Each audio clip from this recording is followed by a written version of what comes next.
Ladies and gentlemen, welcome back to the Registered Ranching Podcast. Tucker Brown and Willie Wardle back behind the mic, behind the music, and in a new place today. We find ourselves down near Waco. I'll give you a few hints. We're down near Waco at a guy who works for this TV channel that covers rodeo, and that's the only hint that I'll give you here for a little bit. But Willie, excited for our guest coming up today. I am too. I feel like a bartender. You kind of look like one standing where you're at.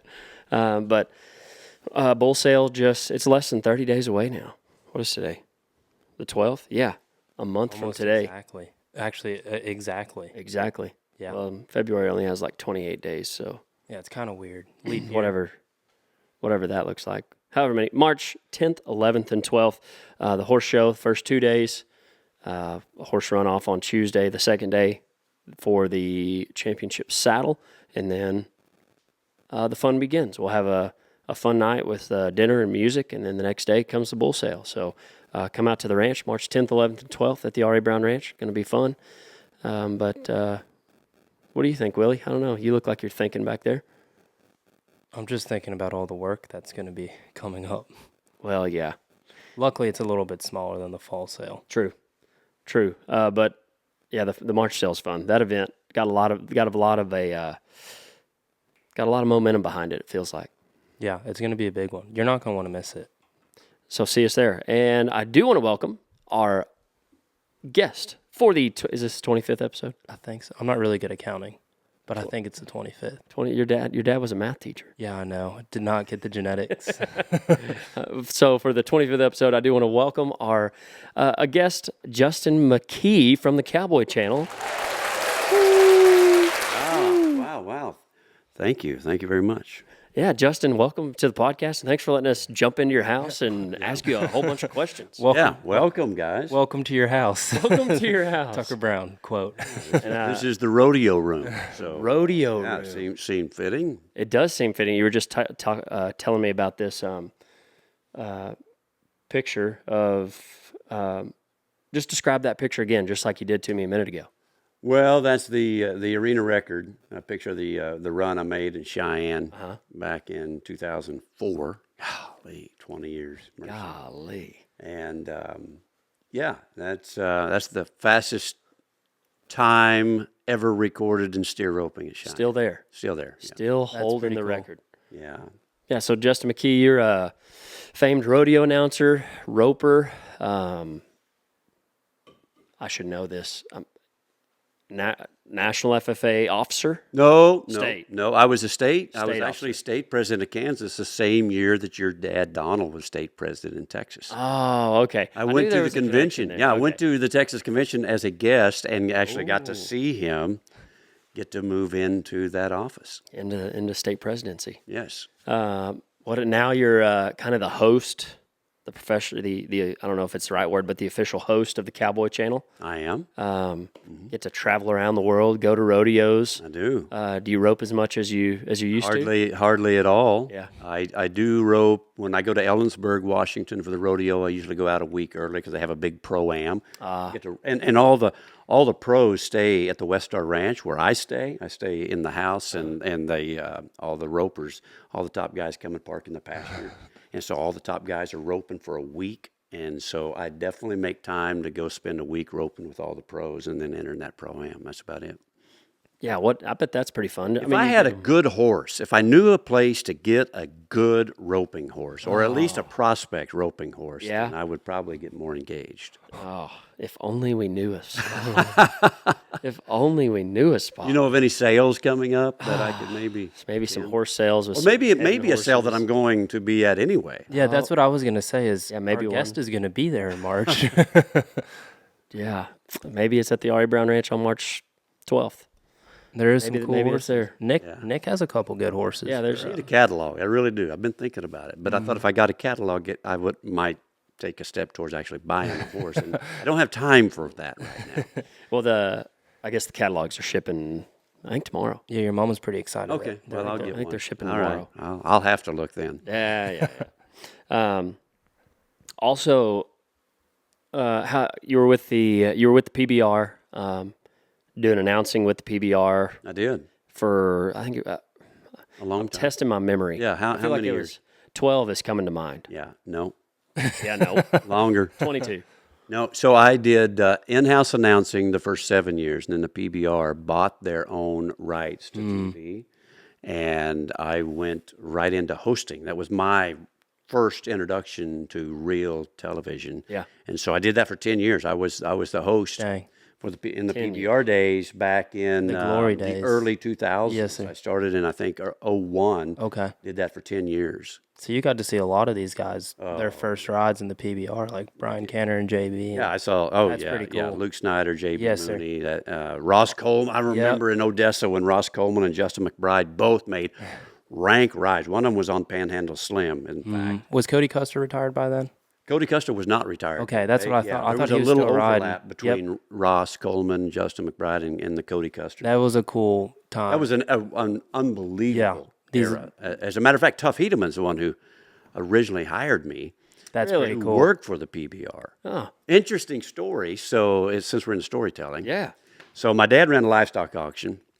And I got my PRCA card my first year, and I announced at Tulsa, Cass Sally, who works the ring at your sale, Right. was helping produce. He was the producer for the PRCA Rodeo at the Tulsa State Fair. I announced the PRCA Rodeo. Tuff Hedeman was still riding. That would have been 1995. That was, I think he quit in 96. Yes, sir. And so he heard me announce, apparently because a week later I'm sorting cattle at my dad's livestock auction, and they paged me because we didn't have cell phones then. They said, hey, you have a phone call, and I go pick up the phone, and the guy said, hey, my name is Tuff Hedeman. I heard you announce in Tulsa last week. We've started this bull riding association called the PBR. Could you come to North Carolina next week? And I'm like, whoa.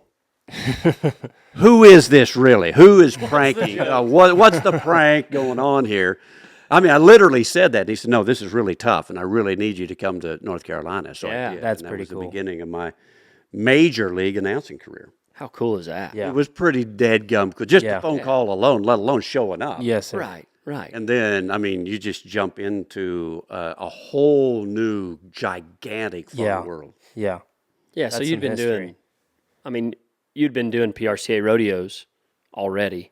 And then to jump into the PBR, I feel like those are two different worlds. Definitely two different worlds and two different levels because I was just doing just minor league PRCA rodeos. Okay. I mean, it was just Kansas, Oklahoma. Yeah, they were very, very small venues. Did you think, like that first PBR you went to, did you think that the PBR would turn into what it is today, or were you kind of, what did you think the PBR was Yes. going to be? Okay, so interesting. I've never really shared this in public, but it's common knowledge. I had at that same time Bob Tallman, who became a great mentor of mine. I went to his announcing clinic, and man, he just grabbed hold of me, and he took me to some PBRs during that same period. Some bull riders only events. Yes, sir. Yes, sir. BRO. Oh, So he was doing TV, and Boyd Polhamus was doing the in-house announcing. But where Boyd couldn't go, I started announcing those at the same time I was working for the PBR. So there became a great rift between the two organizations, and the bull riders kind of had to choose sides. yeah. Well, so did this guy. I remember every detail of the phone call Tuff gave me. This would have been a year after the initial phone call. And I went to his suite at the Gold Coast in Las Vegas, and he said, you need to choose. And so I talked to Bob Tallman, Boyd Polhamus, and they said, the BRO will win this war, this bull riding war. Don't jump. And I didn't take their advice. I jumped, and I went with the PBR. And so to answer your question, yes, because I had seen how ginormous the BRO had become in a short Yes, sir. time, and I saw that potential. Mm-hmm. So, but all the stars were leaving. Yeah. All of They were them. all going by to that. the By the time PBR. I had to make my choice, it really, even though I respected Bob Tallman and Boyd Yes, sir. Polhamus, I had to go with. It was pretty obvious that, To me, Yeah. it was. yeah. Huh. That's pretty cool. Yeah, interesting, huh? That's really All that running around makes me feel like I need some ranch fuel at this moment. So. My mouth has been watering for an invitation. Is this mine? That's yours. That's yours. Holy cow! That's yours. The orange cream. Everybody's talking about it, and so at your spring sale, Yeah, you had a bunch of these. we did. And I was trying to, I don't know, I was busy and got around late in the day, and I just missed getting Oh, we ran out. out. Yeah, Oh, So this is your first one on go. camera. First ranch fuel. On camera, Justin McKee's first Yeah. ranch fuel. Yeah, use code Tucker Brown. Go to ranchfuel.com, get you some. They are in some stores around the Fort They're Worth as good as they look. Yeah, you like it? I like it a lot. Good. And you can lower that MSRP on the Lower the MSRP, on the ranch fuel. 15% off. There's hardly any calories in here. Yeah, very little. How do they taste so good? It's a great question. Science. So what's the energy source? It's green. What is it? Green tea leaves, caffeine. All I know is that it's real, Real cowboy, cowboy energy. Oh, That's what it is. Right there, that's loud better proud. than that in environmentally sound green energy. Yeah, it's This is Cowboy. real Natural cowboy. cowboy energy. Yes, sir. yeah, real more- cowboy energy. There's a conspiracy going around, actually. The little guy on the Bronx, Yeah. little Bronc rider. So Do we know him? Donnie Daytona, the Bronx stomper over there at Dale Brisby's, has a picture eerily similar to that silhouette. Really? So I think What is? the silhouette of the little Similar Bronc to rider, Donnie Daytona, He works at Dale's. he works at Dale's. Little redhead. Yeah, right. He's turned into quite the Bronc rider. Oh, I see. But Okay. he has a picture that looks just like that. So I like to imagine it's Yeah. Donnie right there every single I'm time. not buying it. Yeah, I like them. I have one every day. Yeah, I mean, they're I do. good. He said, I'm not Buying the buying it. story, but I am going to buy some of these. There you go. Yeah, use code Tucker Brown. You don't have to believe me, but you should try these. No, they're great. So what? I want to go to questions. We got some questions from the crowd. By the way, I'd like to welcome the studio audience here today. Yes, welcome, yeah, guys. from the live crowd. There is, speaking of the studio, I think you should share the story about you bullfighting and announcing. There's a picture right behind the camera of you with a microphone, cowboy boots, putting some moves on an old Toro. Yeah, I used And to we'll fight. get to that right after these Yeah, questions. there we go. All right, we'll come back to it, but Good story. it's a good story. So we're gonna put you in the hot seat, but that's why I wear ag gear. Even when the seat is hot, the ag gear keeps me cool. Right. All right. So, do you like that? I did. I didn't know where you were going with that, but I'm pretty impressed. Pretty clever. That Okay. Dr. Brown. We got a question: bucket list rodeo that you want to cover, or have you already covered your bucket list rodeo, or have you already broadcasted or announced your bucket list rodeo? You know, that's a really good question. I believe between Cheyenne and Pendleton and Reno, that's kind of my summer run, which is like a dream. Yeah. And then I get to announce St. Paul, Oregon in between. And I can't say that there's anything that could top any of those. Yeah, those are So some I literally, especially in the summertime, I literally live the dream and stay out of the heat in Texas. I pretty much stay out west all summer.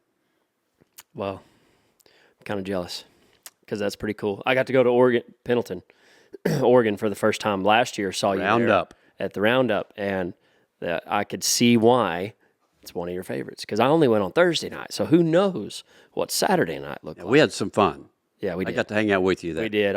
You were so gracious, and I got to go up to the announcer stand and was. Oh, watching you from even got to come below. on TV with me for a And bit. yeah, we ran. Interview. That's another question I got for you later. All right. I was jealous. Oh, I think one place I haven't covered I'd like to go cover would be the Red Bluff Roundup. Because I went out to Red Bluff a few weeks ago and announced the circuit finals for California. Mm-hmm.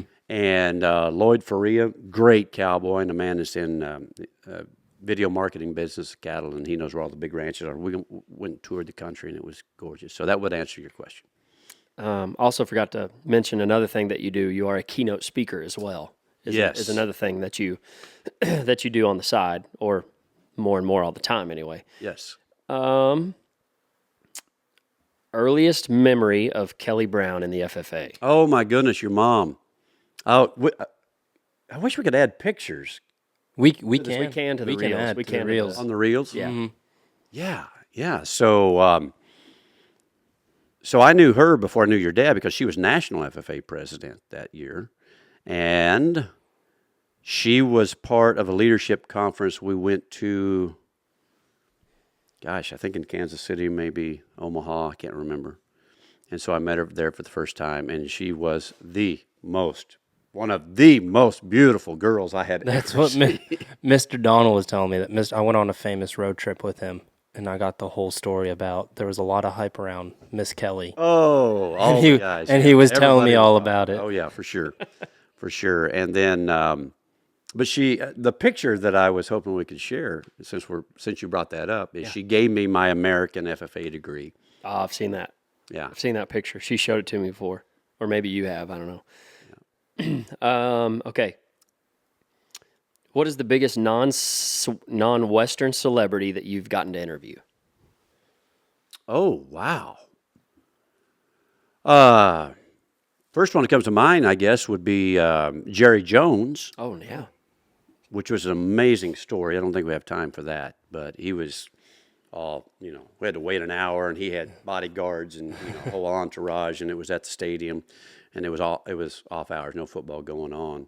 But I'd done a lot of homework on. I need to share this story at my clinic because that's a big part of what I do is the broadcast clinic. Yeah. And the short version is I did my homework and knew where he came from back in Missouri, knew a little bit about how he grew up. And when I said, hey, I don't want to talk about football today. I want to talk about your dad. I want to talk about the Ozarks. I want to talk about your love of rural America. And he just melted I'm Jerry Jones, melted in my hand. Matter of fact, when it was over, he spent 30 minutes with me, even invited me to dinner, but I couldn't go. Oh, dang. Are you kidding me? How I didn't change. Oh, man. I don't know what was so important. I had cows to feed at home, I thought, or something, and I didn't go. Heifers or calving. Yeah, that was amazing. But I interviewed Kid Rock this year. I saw that. I gotta be remember cool. that one. I guess that would be right Was up that at the there. American? Oh, Garth Brooks at Cheyenne Ooh, 3 years ago. That Dang. would be up there. nice. These are some heavy I need to hitters. come up with that list. Yeah, Yeah, that's a good that list. that would be cool. And share in my broadcast clinic. Thank you. Let's see. Whenever you share it, you'll just have to say, yeah, Tucker Brown got me. Of course. Thinking Dot, about- dot, dot. Dot, dot, dot. If you weren't, I feel like you already answered this question, but if you weren't a rodeo announcer, what would you have been doing the last 20-something years? Well, I did that. My goal was to work 20 years on the road, which I did. And then as I was working for the PBR primarily, I was buying land there in northeast Oklahoma, Yeah. where my wife and I settled, just down the road from where she grew up and about 30 miles from where I grew up.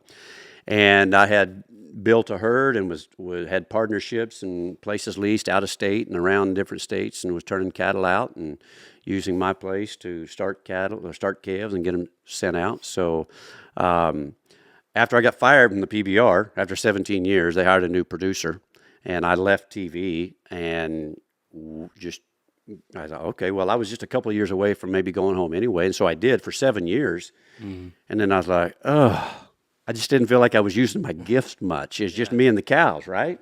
And I wasn't very good at that, so that's why I could tell I really wasn't using my gifts, because I was really bad at being a full-time rancher. Gentleman rancher, no problem. Yeah, yeah. Full-time rancher, I trusted too many people too. So I guess that's what I would be by default. Okay. That's what I know. Okay. What I know now, though, I would not be a full-time rancher. Yes, sir. That was a good answer. What is one of the questions? What is his favorite person to watch? Favorite competitor? Which I would be change that question to when you first started going to this PBRs, or maybe just during your whole PBR career. Who was your favorite guy to watch? Who did you get the most excited to see? And then who today is your favorite to see? Man, you guys ask really, really good questions. No pressure. In the PBR days, I mean, there's one elite level, and there is one guy that lived there. Just one. Just one. Okay? So the question is, who was it? I'm going to tell you. I'm guessing. In my opinion, I'm saying JB Mooney. I'm a huge JB Mooney fan. Not even close. Ooh, Sorry, JB. sorry. But JB will agree with me, so I'm not worried about it. Well, Who's the patriarch? he American? Who's the patriarch? There's one man. Does his name start with a J? does it start with a T? Oh, with a T? Yes, Tough Edom. of course. Okay. Oh, I was Without gonna say question. Jim I mean- Sharp. He was the king. Yeah. And he was the king not only because, well, first of all, I was announcing. My first PBR finals was when he went head-to-head with Bodacious. Literally hit I was there announcing. I remember Bob Tallman, when that happened, I remember what Bob Tallman had said in his clinic. Matter of fact, it might be the only thing I remember from Bob Tallman's clinic when I went there as a student. He said, one of these days, if you do this professionally, there will be a situation where if you don't handle it properly, the crowd, you will lose control of that crowd and somebody could get hurt. I mean, there's going to be a disaster happen. And you have got to maintain calmness within that crowd. And instantly I thought of that. And it's like God went to rising up and started speaking into that microphone because it was way more than what I could have or should have been able to do at that time. Wow. When people thought he was dead. So you were announcing that rodeo I was when announcing when really, that happened. when Bodacious wrecked his face. Golly. But the thing about Tough was he was a leader in building it, and he had the reputation. He was the guy in the movie. He was the guy with Lane Frost in 8 Seconds.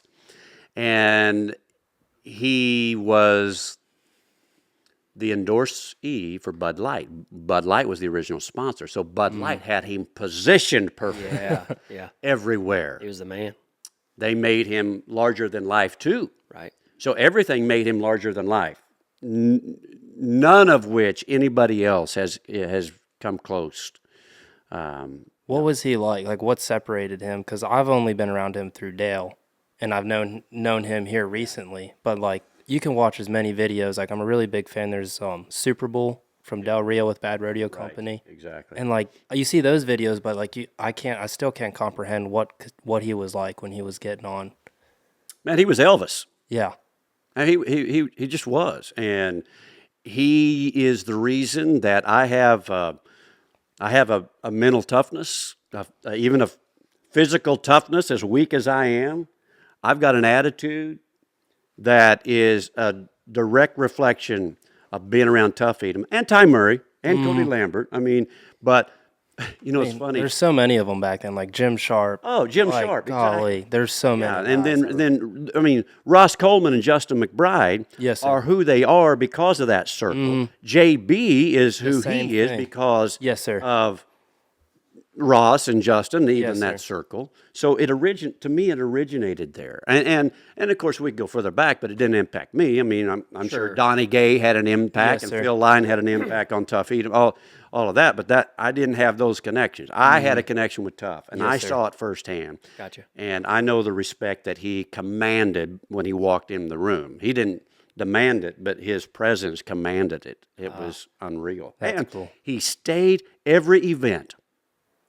People would be lined up, and JB's the same way. And this is why JB is this way, is Tough Edom would stay there if it was 3 hours. He would stay there till the very end and he would make everybody feel like he was there only for them. He set the precedent for all those guys. That's cool. Yes. Because I've always I'm been just curious older about that. But I'm glad you gave me that opportunity to tell the story because now we're getting so far removed from that era that people don't know. You can watch 8 Seconds, but I mean, and watch all the videos on YouTube, but like I never was around to see that in person, and like that had to be. And I'm sure Donnie Gay was the same way. Yes, sir. But I didn't see that firsthand. No. So there you go. And then Larry Mahan before him. Oh my gosh. Golly, so many. Thank God I got to know Larry Mahan. What? Oh yeah, I have very lot of well. about that. He was He kind of seems like the guy that started this whole deal with marketing yourself as a rodeo athlete. Yeah, like without question. He set the whole. Yes, he's the original He president center. Thank you for bringing that up. I would have felt really bad had we not thrown Larry Mahan into this company. He's the GOAT. He's the GOAT. Yep, for sure. So who is it now? It was Tough then. Tough was one of your favorites to watch then.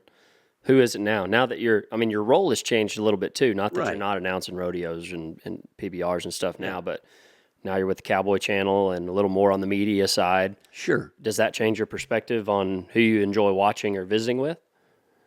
So what's your original question? Just so I can, this. I'm going to be splitting hairs on how I answer this. Okay. Yeah, it was Willie's question. Who do I enjoy watching the most now? Yes, sir. Who was your favorite competitor? I would say my favorite competitor of all time is Trevor Brazile, Oh, from a very well calculated, disciplined, going against the odds to accomplish greatness at a level we've never seen before, not even close, and probably never will. do you think he's worn all his buckles? Pardon me? Do you think he's worn all 25 of his buckles? 24? Wore them all? Yeah. No, I doubt. The answer is no. I think he gave the last 10 away probably within the first 10 minutes of getting them, or maybe, I don't know. But funny story about Trevor. I ran for steer roping rookie of the year when I was 20, 8 years apart. So I'd have been 26. He was 18. I didn't know him. I thought, okay, I'm going to wait till next year because I don't know anybody else that's going to run for rookie. I'll easily win PRCA steer roping rookie of the year. And I'm in Del Rio, and somebody tied a steer in 9.8. And I'm like, who is that? And they're like, that's Jimmy Brazile's boy. He's 18. I'm like, oh no. So I ran for rookie At the same time. the same year as Trevor Brazile. And one of the greatest moments of my roping career at Veneta, Oklahoma, which is in late August, so toward the end of the season, and I won a check. And Trevor Brazile came up and said, so how much have you won so far? That was it. That was one of the greatest moments in my career. That was it. I mean, it was like he was a little concerned. Yeah. So, Trevor Brazile, favorite competitor to watch? Yeah, definitely. He's the man. And now you get to announce with him. I mean, I am working with him. You're Host, right. that's the right Yes, word, I is that- do. yeah. I do. Got to watch you at the NFR this year in the pre-show. You and obviously others, and Trevor Brazile. I remember whenever you're like, hey, I want you to meet this guy. And I was like, oh, this guy. Like, I know who this guy is, but I knew my wife didn't. Yes. And he's like, Trevor Brazile. I was like, yes, sir. Tucker Brown, nice to meet you. And then meets my wife, and I was like, do you know who that is? She was like, no. I was like, I just know it's a big deal. Just know he is a very successful individual that has earned every bit of what he's got. Which that was cool. Thank you for letting me watch. I got to give Guy Allen a shout out though, because Yeah? he personally helped me in steer roping so much, and he is the legend, 18-time world champion steer roper. He went above and beyond to go out of his way. Even I would go spend a month with him every fall out in Mexico, and Working on roping. yeah. Last question from the audience, from someone you may know. Who is you've talked about your clinic a little bit. You do a rodeo announcing clinic. More of like do you call it a rodeo announcing clinic? No, it's a broadcast clinic. Broadcast. Okay. There you go. Yeah. Which I got to go to and was phenomenal. Honored to have you. Who is your favorite? Obviously, it worked because you are asking great questions. So that's where I learned it. all right, That's where it was. You're welcome. Yeah, if you want anything to do with media or business or communication, Or sales or speaking. all of it. Just being go. a successful person. Been 3 days, and you ask your question. Can we talk about? Yeah, well, we can Clinic talk in a about it minute. after this question. I can't tell you who it's from yet. But who is your favorite student from your clinic? I wonder who that is. Did you ask? I think we already answered the question. Tucker Brown. Not for me though. Garrison Allen asked that question. That is a very clever question from him. Yeah, Garrison is a hotshot, young, fantastic rodeo announcer. He's married to Lisa Lockhart, the famous barrel racer. didn't Married know to that. Lisa Really? Lockhart's daughter. Okay. I was like, what? No, yeah, no. Lisa's daughter. I had to finish the And so his dad was in the rodeo business back in the old Winston Tour days, which is way before my time even. And so he's got a good background, an incredible voice. He's got a great personality, and he's doing well. And just listen to him. I went and spoke for Hubbard Feeds, had a seminar during the stock show in Rapid City last week. And so I got to go listen to him announce there at the rodeo. Oh, that's night. cool. So, I bet that's cool to listen to your student. I don't know if you call them students or clinicies or probably students. I bet that's cool listening to someone come to your clinic and Yeah. and then get to hear them do a rodeo like that. I bet that's neat. You know, it is, but not nearly as, I guess, at the risk of bragging and thinking about Garrison and your statement there, not nearly as fulfilling as the text I got from him during the NFR when he said, I cannot believe the scope of my imagination and my ability and my thinking and my creativity after going to the clinic. He said it's impacting me on stage at the NFR, at the pre-show. He said my podcast, my announcing, he said everything has changed. Yeah. I see everything bigger, and, my ability is shot off the charts. That is as good as it gets. I thought, well, let's go to your clinic. Let's talk about your clinic. Okay. You've done 3 now? 3, getting ready to do 4. 3. What got you wanting to do that? So I love helping people. Yeah. I love teaching. I had to fill in my ag teacher when I still lived at home. I hadn't gotten married yet, had a terrible accident, lost 2 of his daughters in a car accident, and so he went on leave for a while. And I was at my beginning stages of my announcing career, but I filled in and taught ag for a while and realized how much I love to teach. Wow. And I spent 7 years in the desert when I was at home. I did not want to be a pastor, but God said, I want you to do this. Start a cowboy church in your hometown, and we did. And I learned at a deeper level how much I like to not only teach, but I like to take something that's very complicated and try to make it easy to understand. And I found that's what I love announcing rodeos, because I'm talking to that crowd that's never seen a rodeo. And I love taking something like that and making it interesting, immediately interesting. And so, and I went to Bob Tallman's. Ever since I went to him before I got my PRCA card, I was like, man, one of these days that would be amazing if I could do what he's doing now. So I've been thinking about it for 30 years.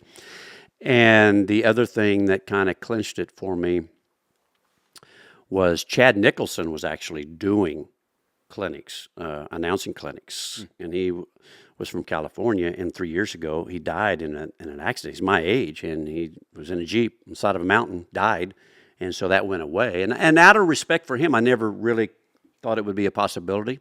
But when that happened, and I called his widow, and I said, hey, I'd like to pick up where he left off, and she gave me her blessing, so I felt like I could move on, and that was kind of the last piece of the puzzle. Huh. And you do it there in Fort Worth? I do it at the Stockyards, and I've had the luxury of doing it at the Cowboy Channel Studios. And the Stockyards Hyatt is right there, and so we kind of move in and out of the studios and the headquarters and a room in the Hyatt, and everybody can stay there, which is my second home. I stay there a lot when I'm working at the studio. Yeah. And so I actually put the students in a simulation, a television simulation. I show them how we prepare for a show. We put the highlights on the screen. I help them gather their information, and then I put a camera on them and say 3, 2, 1. Producers talking in their ear the whole time, and we get them a count on the end of the thing. Okay, wrap it up in 5, 4. So anyway, put you in some pretty hot seat situations, but it's a huge, when you do that, the learning curve just goes whew. And so now what I learned after the first one is put everybody in that hot seat as soon as they get there. And then we do it at the very end. And the improvement that I can see and that they can see from then to the end is off the charts, and everybody leaves there 3 days, and their life is changed forever. That's the short version. I agree with that part, because mine's changed a lot since then. And that was a Christmas present from my parents. I love that part to of it. go Yeah. to your clinic, which was like the best Christmas present I've ever gotten. Because I also got to meet some incredible people. Oh, the relationships. Yeah, that was incredible. I cannot believe how 15 people can get that close in that short a time. Yeah. Unreal. I mean, I still, Cord McCoy, I still talk with Cord, and I actually do some social media work with his sister. Great. And I didn't know that they were siblings until she was like, hey, I heard you went to the deal with my brother. And I was like, who? Yeah. Cord McCoy. Oh. Yes. Didn't know that. Who else? Rope Myers was there. And then Morgan Perkins, who is now the queen. Rodeo, Arkansas. Yeah, Miss Rodeo, Arkansas. I saw her the other day. Oh, you did? Yeah, Good. I still see her at a couple events. Yeah. But gosh, what a group of, like a cool group of people. Every one of them have been that way. And one of my goals here is to do a better job staying connected. That's my next goal. Right now, I'm kind of focused on that keynote speaking. Yeah. Because those doors have opened up, and I love going to ag groups, and I use you. Not to jump onto the keynote thing, I kind of switched. That's fine with me. Yeah, let's roll. But real quick, I want people in agriculture to tell their story. A big part of my theme is, hey, country is cool. Agriculture is cool. People want to know where their food comes from. For the first time in my life, they are respecting who we are. And they want to know. And they want to know. And we have amazing stories. Let's be storytellers. Let me help you become a storyteller. And I use your videos as an example of what this could look like. And the thing about it is, it's unlimited on how many different styles and versions. I mean, you're not worried about competition because nobody can do what you do. Right. It's all, Everybody is so unique. Yeah. And so I can't wait to go rally the troops. I feel like Paul Revere. Tell your story. Tell your story. The British aren't coming. The British aren't coming. Let's go tell them. But the Americans are, and they want to know. But the Americans are, yes. And they want to know. They want to know where it comes from. I think that's so true. I've enjoyed just jumping into the keynote deal here recently. Yes. Obviously, I don't have the resume or the Rolodex that you do of how people love Justin McKee. And like, as it's kind of funny. Normally, the people who talk a lot were like, I just wish you would be quiet. and then, but I feel like when we talked to Bob Tallman on our way up here. Oh, good. We did some research. We did, yeah. We did some. Oh, you did. some We talked to a research, couple heard some people. stories. I see. But he said you were probably the most believable, Sincere. most believable and sincere announcer that there ever has been. Oh, my goodness. And I think that's true. Like, I think people beg for you to talk more. Not that you are quiet. Interesting. But like normally people who talk a lot, everyone else is like, I wish Willie would be quiet. Happens a lot. But I could sit here and listen to all of your stories all day. Yeah, but how cool is it? Yeah. You talk about the gift that you're given. How cool is it that whenever you find your gift, that people just beg you for it. Right. And when you get to live in that, Right. and you've been living in that for, Yeah, my whole career. yeah, Yeah. that's special. Every day I thank God that I've been able to do that. I mean, it's one thing to recognize your gift. A lot of people recognize their gift, but being able to put that into an application where you can live there every day and make a living, and make a good living, Yeah. is very rare, and I do not take that for granted. And I have a compliment from Bob Tallman, who is my ultimate number one hero, hands down. Has had the biggest impact on rodeo, maybe than anybody, period, any contestant or otherwise, but certainly out of all the people that I've been able to work with, he's the king. Yeah. For me. To say that is great. And that's what I teach in whether it's a keynote address or my broadcast clinic, it's how do we become believable?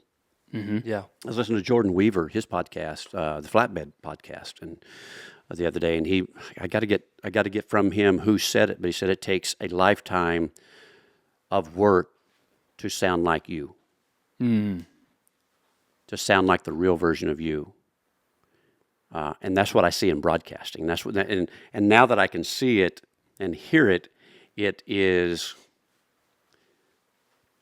that's driving me to be genuine, driving me to be authentic, because I hear the facade, I see the mask, I can hear the insincerity. Not that it's evil; it's just people are trying so hard, and that they're so guarded. Yeah. And they're trying to sound like Bob Tallman, Right. or somebody else, and it is so rare. And now I'm cursed with having an ear and an eye for that. Even watching people on television, it may be mainstream sports, but I see and hear things where it's just not believable. It's just too artificial, or superficial. Yeah. Yeah. And that's what we try to identify at my clinic and try to break that down. We try to get rid of that from the get-go. Having your own style, not trying to replicate someone else. Yeah. And the way I do that is I talk about purpose. We gotta identify the purpose of our why, and then we got to understand our true identity, which gifts have to do with somewhat of that. But we break down the 3-part being: body, soul, and spirit, and how that is crucial to understanding identity. And then we talk about clarity, and the short version of clarity is being thankful. Being thankful.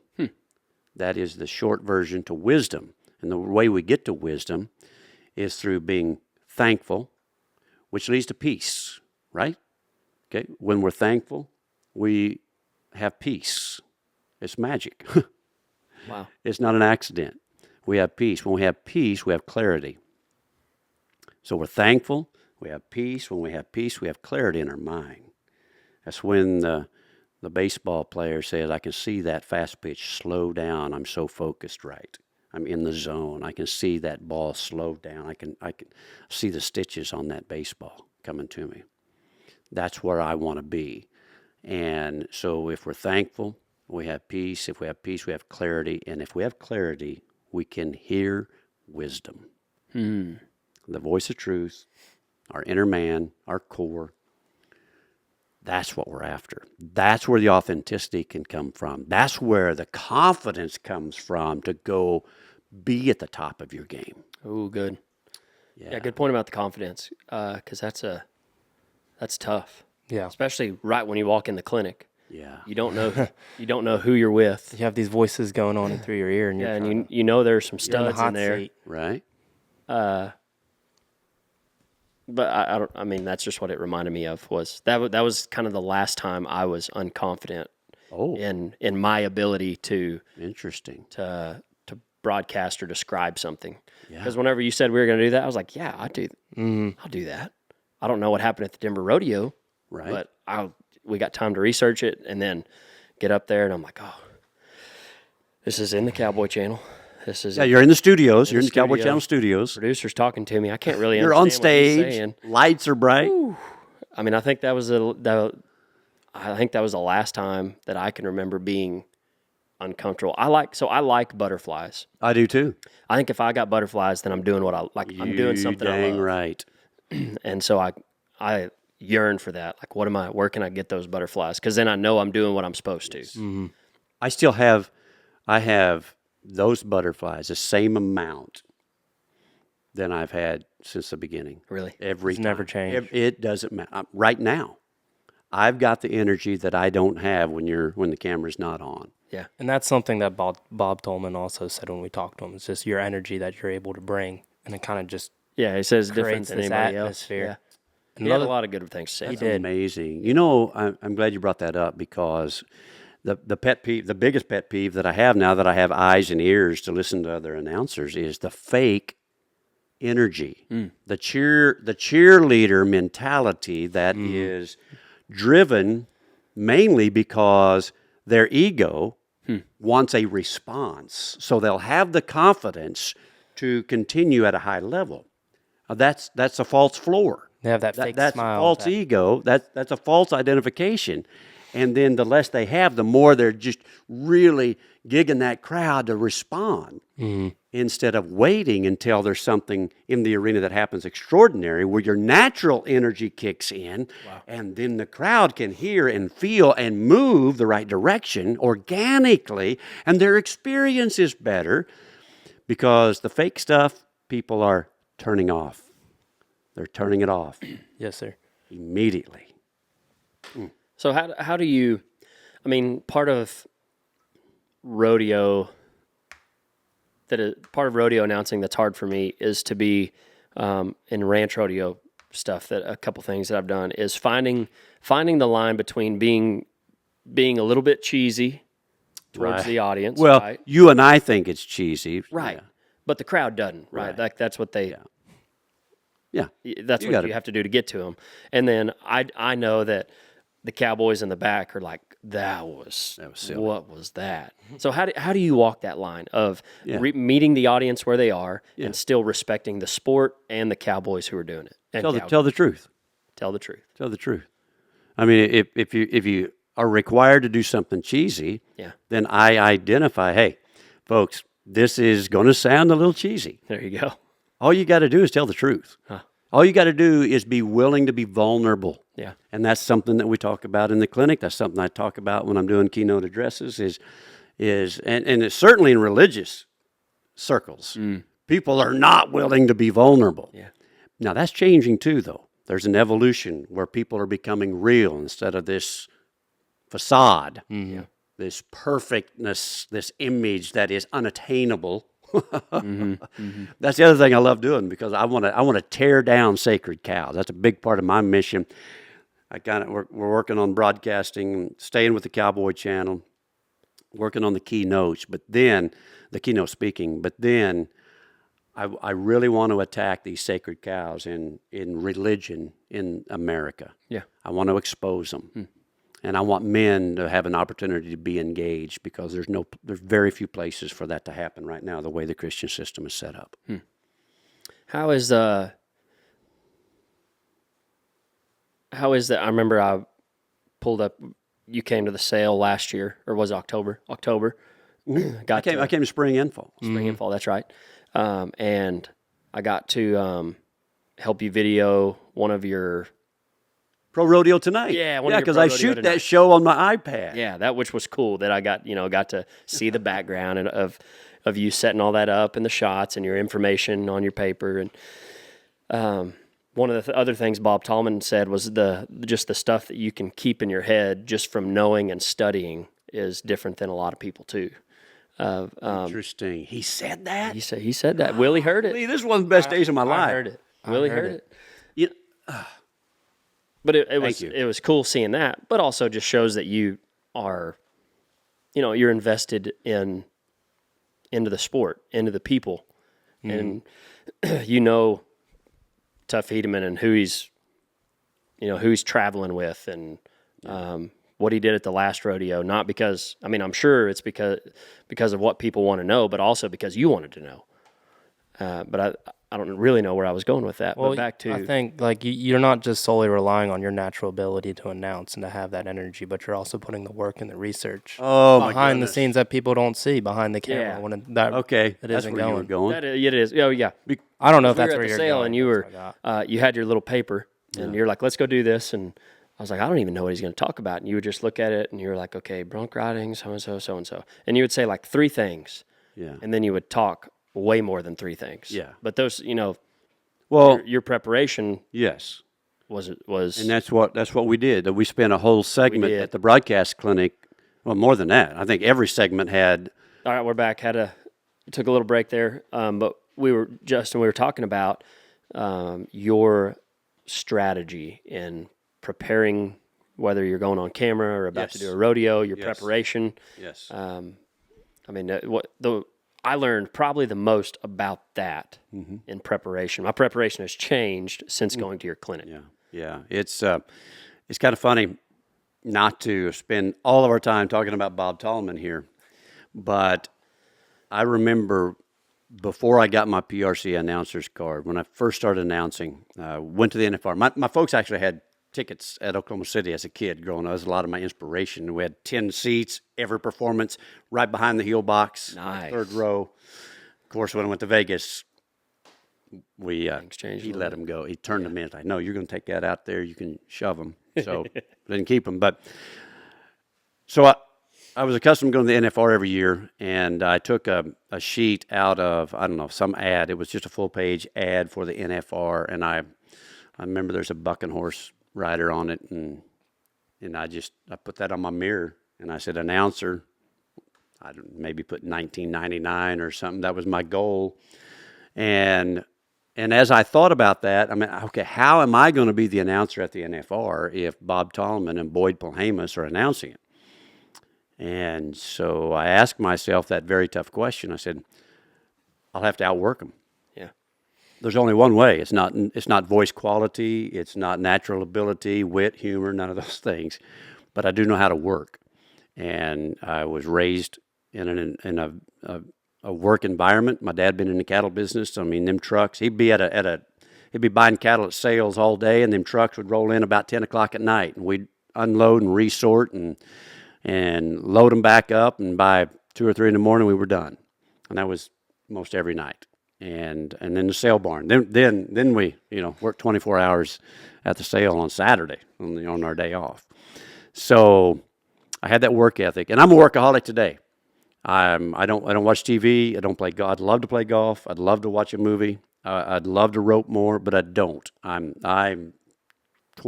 working 7 days a week, most all day, every day. And so preparation is a big part of what I do. And that's very important. To me, it's very important for people that are going to play at this level to know what they're talking about. Yeah. And so for you to recognize that means a lot, because that's part of my foundation. Mm. That work ethic is my foundation. People think, oh, you got the easiest job in the world. You just show up and start talking. Never. Yeah. Maybe this. Actually, I was going over some notes before this even. I wonder what he's going to ask. I wonder what this kid's going to ask. No, I'm going to prepare. I'm going to be prepared. I'm going to be way over prepared. And what I tell people is, most times there's 90% of the material that I have prepared and that I've looked up that I never use, but it's there if I need it. There if you need it. I think this is a good time for another segment. This segment brought to you by Bedrock Truck Beds. Some of the toughest truck beds you can find. We love them. We got them. Got one on our truck, and we're about to get another one. Yeah, about to have two. It looks good too.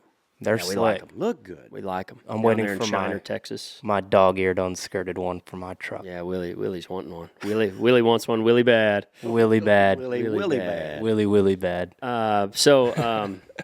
Yeah. Bedrock's brought to you by Bedrock. What is, since they're the toughest truck beds, what is the toughest thing about rodeo announcing and broadcasting? I thought you were going to go a lot deeper than that. Yeah, sorry. Pretty slim. You're going to let me off easy there. The toughest thing about broadcasting and announcing is to come up with new material. With new material. New material. It's easy. So a rodeo announcer that goes from town to town, different town after different town, can use the same old stuff. Yeah. Same jokes. You see that a lot. Same line. Same descriptives. Mm-hmm. Same humor. Yeah. Not me. I'm gonna, and it goes back to the research. It goes back to digging. I want to dig up something nobody's heard before. That's my goal every day, especially on TV. Because I got the same, a good part of the audience is the same audience. So I've got to come up with something like, I hadn't heard that before. I never thought of that. Yeah. That's challenging. I want to be original. Not that I think that's complicated. It just takes a little thought and a little preparation. That's one of the things I love about the broadcasting clinic is I expose the lines that we lean on that everybody says. And some of the lines that we say don't even make sense in that application. What would be one example of a line that, like one of those lines? Well, the mark out rule in the bareback and bronc riding. Yes, They got their feet above the horse's shoulders. I remember Hadley Barrett used to say, above the brakes of the shoulders. And everybody said above the brakes. Nobody knows where the shoulders break, first of all. 90% of you don't. So let's quit doing that. Let's do something that everybody uses or can understand. So I said at the base of the neck. I started saying at the base of the neck. So you got to have your heels in contact with the horse at the base of the neck, the first jump out. It's to give the horse the advantage. Yeah. That's what announcers have always said. That's not true. It really sets up your ride. So who's got the advantage? The rider. Yes, sir. In terms of, at least in terms of the public that's viewing this. Mm-hmm. The other thing that announcers do is they just, and it kind of relates to what we were talking about before, is they beg for unwarranted applause for their ego. And everybody's a nice guy. Everybody should win. Everybody should get a trophy. So everybody should get applause. Yeah. And I'm like, why? If everything's great, then the great thing isn't great when it happens. Sure. So we just beg, let's give a consolation round of applause. I'm like, why? He missed. Yeah. He shouldn't have even been. Who let him have a card and we're giving him a round of applause? Are you kidding me? There's a Stayed on couple- that there's bull a for couple- half a jump. I could have rode that bull. There's a Why couple am I guys like that. applauding weakness here? Or they don't even get out on the chute. They're holding on to the gate. Oh my God. You'll see that a lot, and then you'll say, "Oh, you won't ever meet a nicer cowboy than Oh, a this." nicer cowboy. He's so we're not going to let anybody leave here without a nice Yeah, you ovation. hear that and all some the time. hospitality. And I fell in the same rut. And then I identified it, and I'm like, why am I saying that? Yes, sir.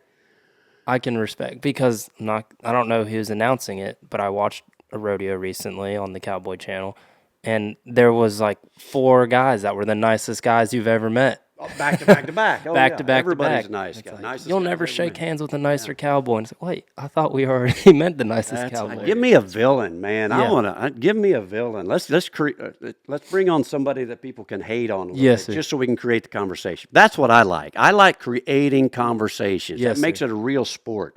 When fans can actually have a conversation about the deep aspects of the game. Yeah. Yes, That's sir. what drives me every day is creating. I want to create. That's why I dig harder. That's why I come up with original content. Mm-hmm. I want to come up with content that somebody that's never watched a rodeo goes, oh wow. And I want content that somebody that knows more than I do, that's been in it longer than I have, goes, oh, that's an interesting angle.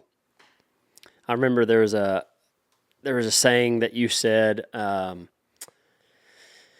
It was about a bull ride at the clinic. You were like, we got to come up with. You were talking about it. You're like, we gotta different come up with descriptives. New, Yeah, new like, descriptives. What'd you say? You were like, he was stuck there like a skunk on the highway, had been ran over multiple times, and I was like, oh, I've never Roadkill skunk on a radial tire. Yeah, man, that's what it Yeah, was. he stuck to him. Yeah, like roadkill skunk on a radial tire. That's funny.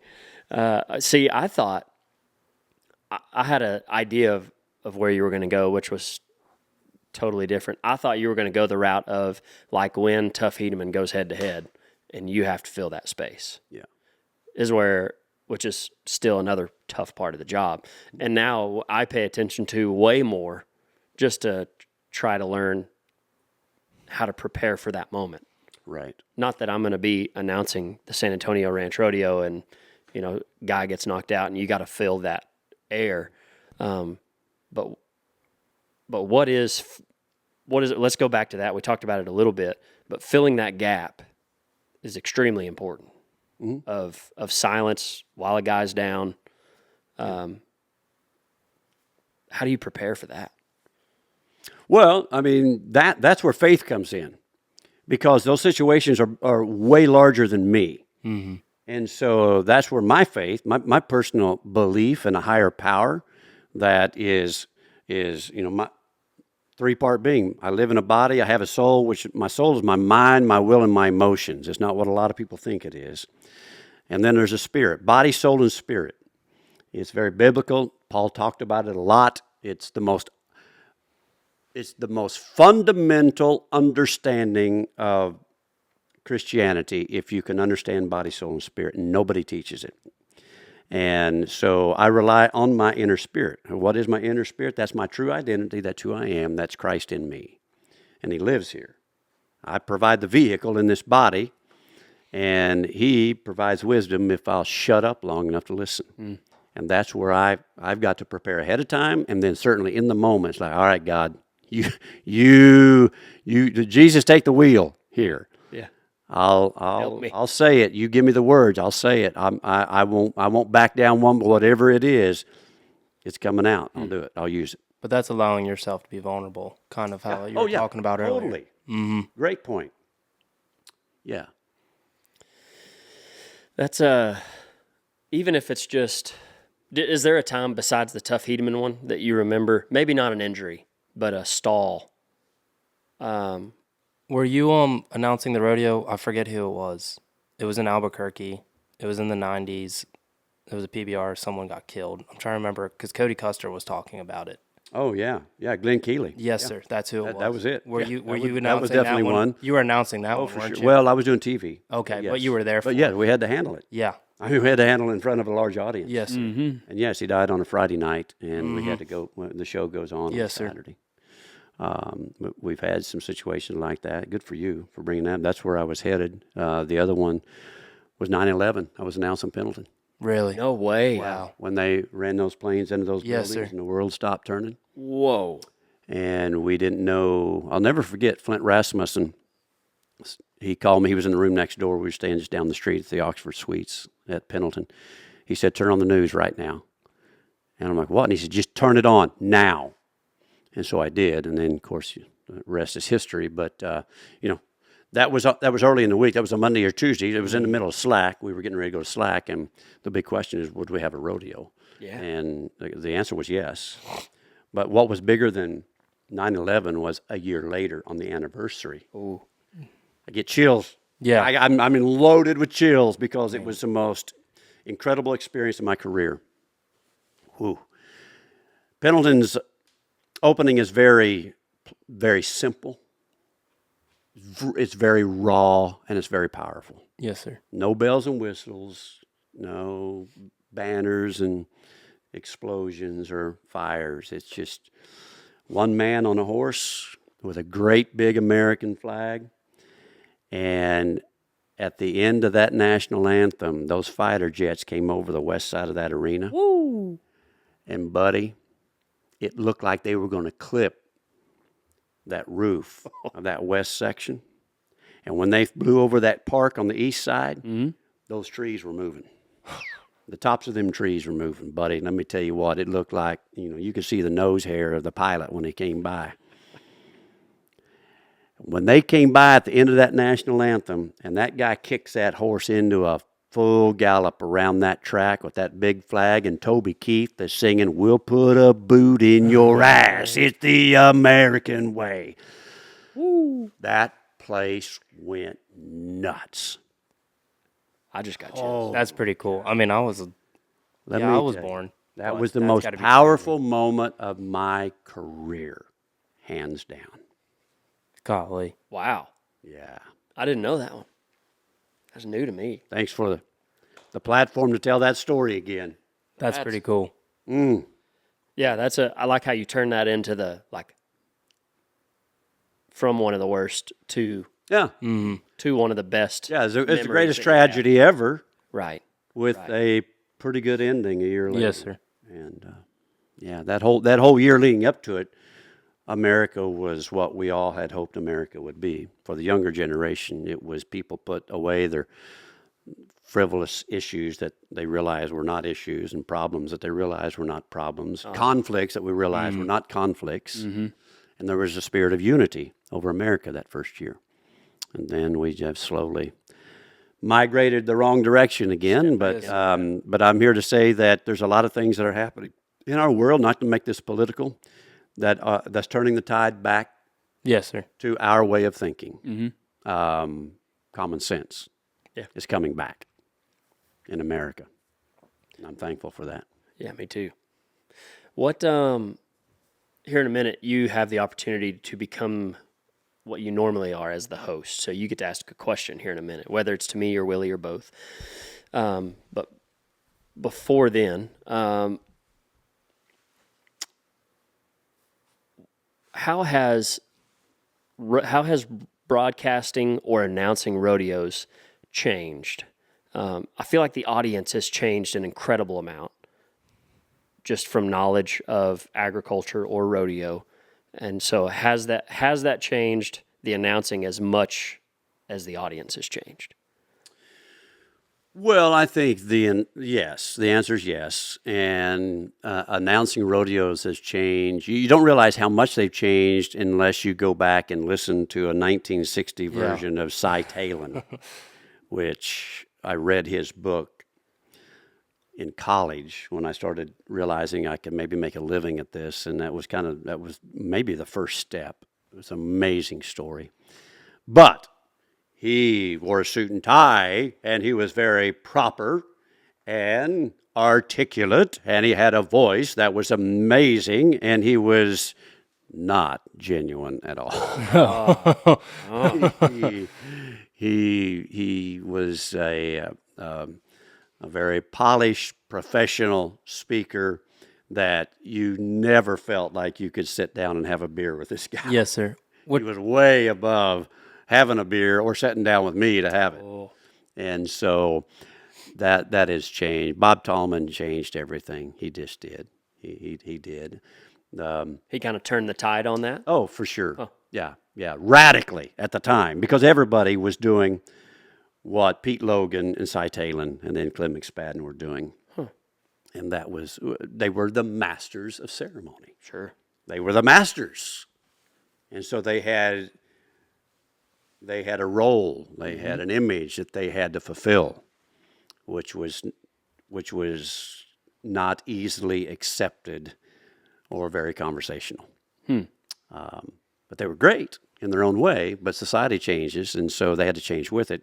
And so into the 70s came Bob Tallman, and he broke that stereotype, and he broke down the facade, I guess, that tried to break down that image, and he was him. Yeah. And fortunately for all of us who have gone since then, and for every rodeo fan, he loves the game. And so his genuine enthusiasm changed the game and made him approachable and made him one of the biggest celebrities that we've ever known in Western sports. Drastically changed. 360 changed. Yeah. Yeah. I mean, I think anybody he's one of those that when you hear his voice on radio, like you already know who it is. Oh, my God. And I automatically think of Fort Worth just because that's, yes. I mean. Well, he had it all. I mean, he had the ability to change. He had the audacity to. Then he had the energy to do it, the energy in his voice and the energy in his presentation. But he also had the background as a contestant. And like Garrett Yerrigan today, he went from every beginner job in the back pens on the feed crew and worked his way up. Oh, cool. He knew every facet of the business and everybody involved in the business. But then he also had the most unique, amazingly pleasant to listen to voice. That iconic voice. It was so rare and so unique, still is today. And as great as Garrett Yerrigan is, and Anthony Lucia and Corey Keith, and all these young guys that are great, Justin McKee,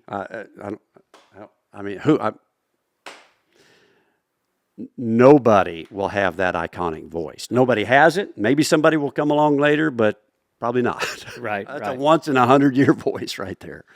I always find it fascinating to try to figure out different announcers' cadences. Yeah. I mean, I think very few we recognize by their. I mean, the more you listen, the more you recognize by their voice. Sure. But yeah. I should remember his name. But the guy who does all the cutting horse stuff, he announces so differently than anybody else that I know because he's. It's always going to be a score of 222. Yep. And it's exactly like that whole cadence. And Bob Tallman has his own too. Yes. Is there anybody that you? The nerd, the announcer nerd in me, going down the road will like try to replicate other people's cadences. Did you ever find yourself doing that? I tried them all, and I went down all of those roads. Yeah.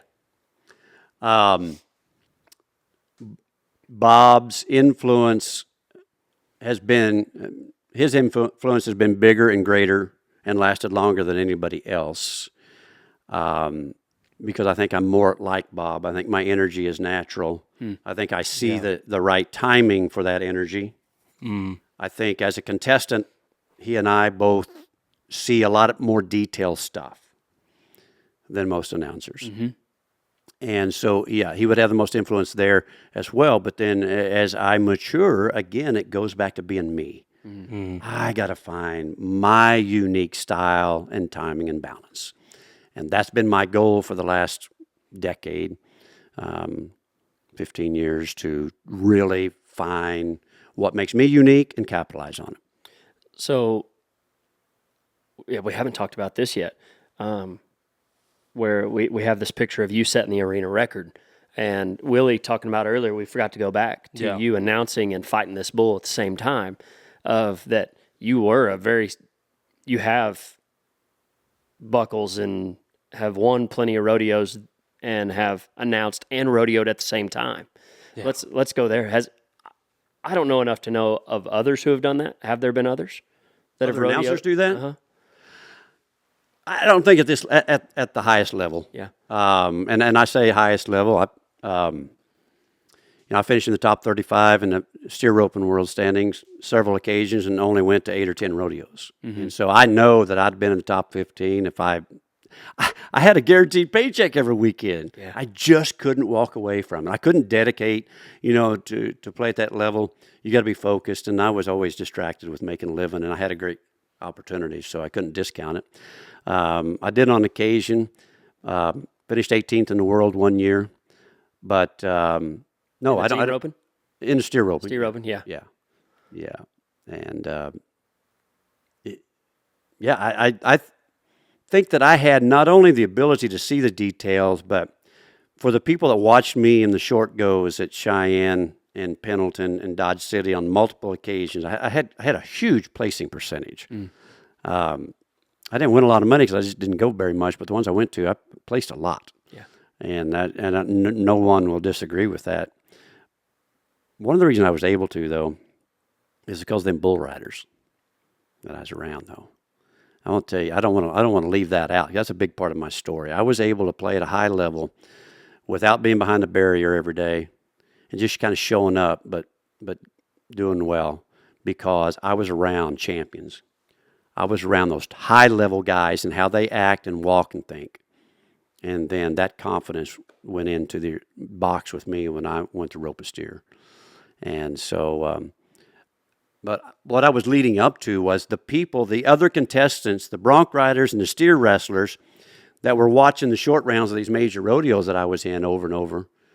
I had a respect, and I had friendships that I wouldn't have had if I hadn't have been a competitor at that level, and I had respect I wouldn't have had as an announcer if they hadn't seen me in that position. Mm-hmm. And then to accomplish, I wasn't great in the short goes, but I had some pretty good moments in short goes, which is as high as it gets. Yeah. Even for Trevor Brazil, short go at Cheyenne and Pendleton is another level.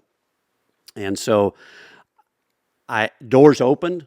I had opportunities because I was a contestant and I had that respect or I had that contact. It was certainly a big advantage for me, and just to be able to see it from that perspective. That was borderline arrogant, but that's just the way it is. Well, I mean, there were times where I remember there was one story you told where the roping did not work out like you wanted it to. Oh, yeah. And you had to go back to announcing. Yeah. Yes, I bet that's true. a lot harder to announce after. Oh, after you've done great? Not the right word. Yeah, after you've done great. Like, you've done great in the short go. The fans love you even more. Yeah. I'm sure the Cowboys respect you even more. Oh, yeah. But I had enough energy for 6 months after you do good in the short go, and then you go back up in the announcer's booth. But that was my goal, was to, at the Pendleton and Cheyennes, I was announcing both. So I knew I couldn't make the NFR because I couldn't go to enough rodeos, but I wanted to make that short go with those two rodeos, and I did a bunch. And I climbed out of the announcer's stand to go down in during the performance with a packed house and performing the short go. And I think I made the short go at Cheyenne 5 times, and I know I made 3. I think maybe 4 at Pendleton, and maybe 6 at Cheyenne. Anyway, that was a big deal, and especially the one year that you're talking about. Yeah. I was winning it on 2. I won the first go, set the record, and I came back placed on the second one, and nobody did anything. I was the last guy to go. Nobody did any good. All I got to do is tie this steer down, and I split his horns. I missed him. And then and that was early on in the performance. Then I had to go up and announce after that, and I'm like, I was kicking. I mean, I was full blown JB Mooney in his heyday. I mean, I was kicking trash cans, and I had thrown my rope, and I was in complete meltdown mode after missing that steer in Cheyenne. And I got to go up there and act happy for the next 3 hours. Are you kidding me? I get up there, and I'm I'm fiercely competitive, and I'm just still shaking up there, and I got to get the microphone and get up there, and all right, it's time for the saddle bronc riding there. Man, we've got a great lineup today, and we're looking forward to watching these hairy old horses bucking. And then I'd move that microphone away and go, no! All right, Billy Ittbauer's going up against Painted Valley. This is one of the matchups of the year right here. No! How in the world? all I had to do. Tie him down. Well, there it is, 89 points. He takes the lead. Way to go, Billy. Good job, good job. Happy for you. No! Oh, the battle you had to have in your head had to be. That was 20 years ago, and I'm serious. I mean, it's just been the last couple of years that I can actually laugh about it. Oh! I didn't get over it for a long time because I would have made the finals. Yeah. Yeah. But, life lesson, I went to Pendleton, placed in all 3 rounds at Pendleton, was winning it with 1 guy to go, Mike Beers, and he was riding my horse. So I'm winning Pendleton. I'm like, finally, got a major. Here it is. I'd won 4th at Pendleton. I'd won 3rd at Pendleton, and I'm fixing to win it. And he beats me by like 0.2 of a Golly. second. So I win 2nd. But I got out of the announcer's stand. I backed in the box. I borrowed a horse, by the way. There was no. I'm sorry. No, I was on my gray horse. Sorry. No way I was going to miss this steer. And that's what makes champions. It can break you or it can make you. I mean, I remember. I mean, I'm running that steer, and then I'm like, "You son, I got son you. of a, there ain't no way." And he was strong, and he was running hard, and I said, there was no way I was going to miss that thing. Uh-huh. No way. And anyway, That's a good story, even though it didn't come out like you wanted it to. Obviously. and going back to the booth after that run, even though I didn't win it, I won 2nd. I was still pretty happy the rest of the day. Yeah. It was still pretty easy. 0.2 of a second. Yeah. Well, is there a? It seems like anybody that has had a quite successful career has some type of failure that they remember that kind of helped them to get to where they are, and whether that was to drive them more or to get past the failure that most people don't get past. Is there anything that comes to mind when that phrase comes out? A failure that helped. Well, as arrogant as I may have sounded during this conversation, yes, there's tons of failures, especially in the cattle business. I mean, Sure. I couldn't do anything right. I would do everything right, but the outcome was always a disaster. There's just no way. I mean, I've had liver flukes and trick and you name it. Everything that you can experience at a disastrous state, I've had. But I think the greatest disappointment was the day that they hired that new producer out there in the PBR. Oh yeah. To do TV. And I was the voice of the PBR, again, 17 years. And he said, "Hey, we're not going to need you." And I'm like, Me? "You can't do that." And he sure enough could. And I had, all of my eggs were in, by that time I'd let a lot of rodeos go because the PBR kept growing. Yes, sir. And so all of my eggs were kind of in the PBR basket.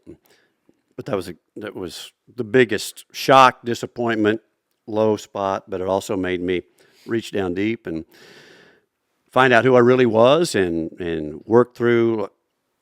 Like I said, that was the next 7 years was the desert. I got some rodeos back to kind of survive. Then they kind of went away. And then the Cowboy Channel came calling. Came along at a really good time. And all of those disasters really helped mold me and make me and prepare me for the real place that professionally, the ultimate place, the place of the greatest fulfillment would be to work with the Cowboy Channel. And it wasn't just, before it was just entertainment. Now it was a purpose because the Cowboy Channel had given a lot of people hope. It's giving it yes, it's provided entertainment, but it's family. This isn't just a sport. And I've had several elderly people, especially that say thank you. If the Cowboy Channel wouldn't have come along, I don't know what I'd be doing.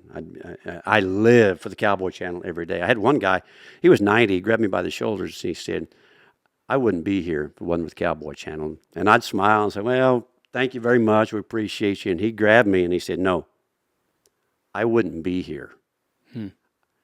You and me, Justin, you're who I spend all my time with.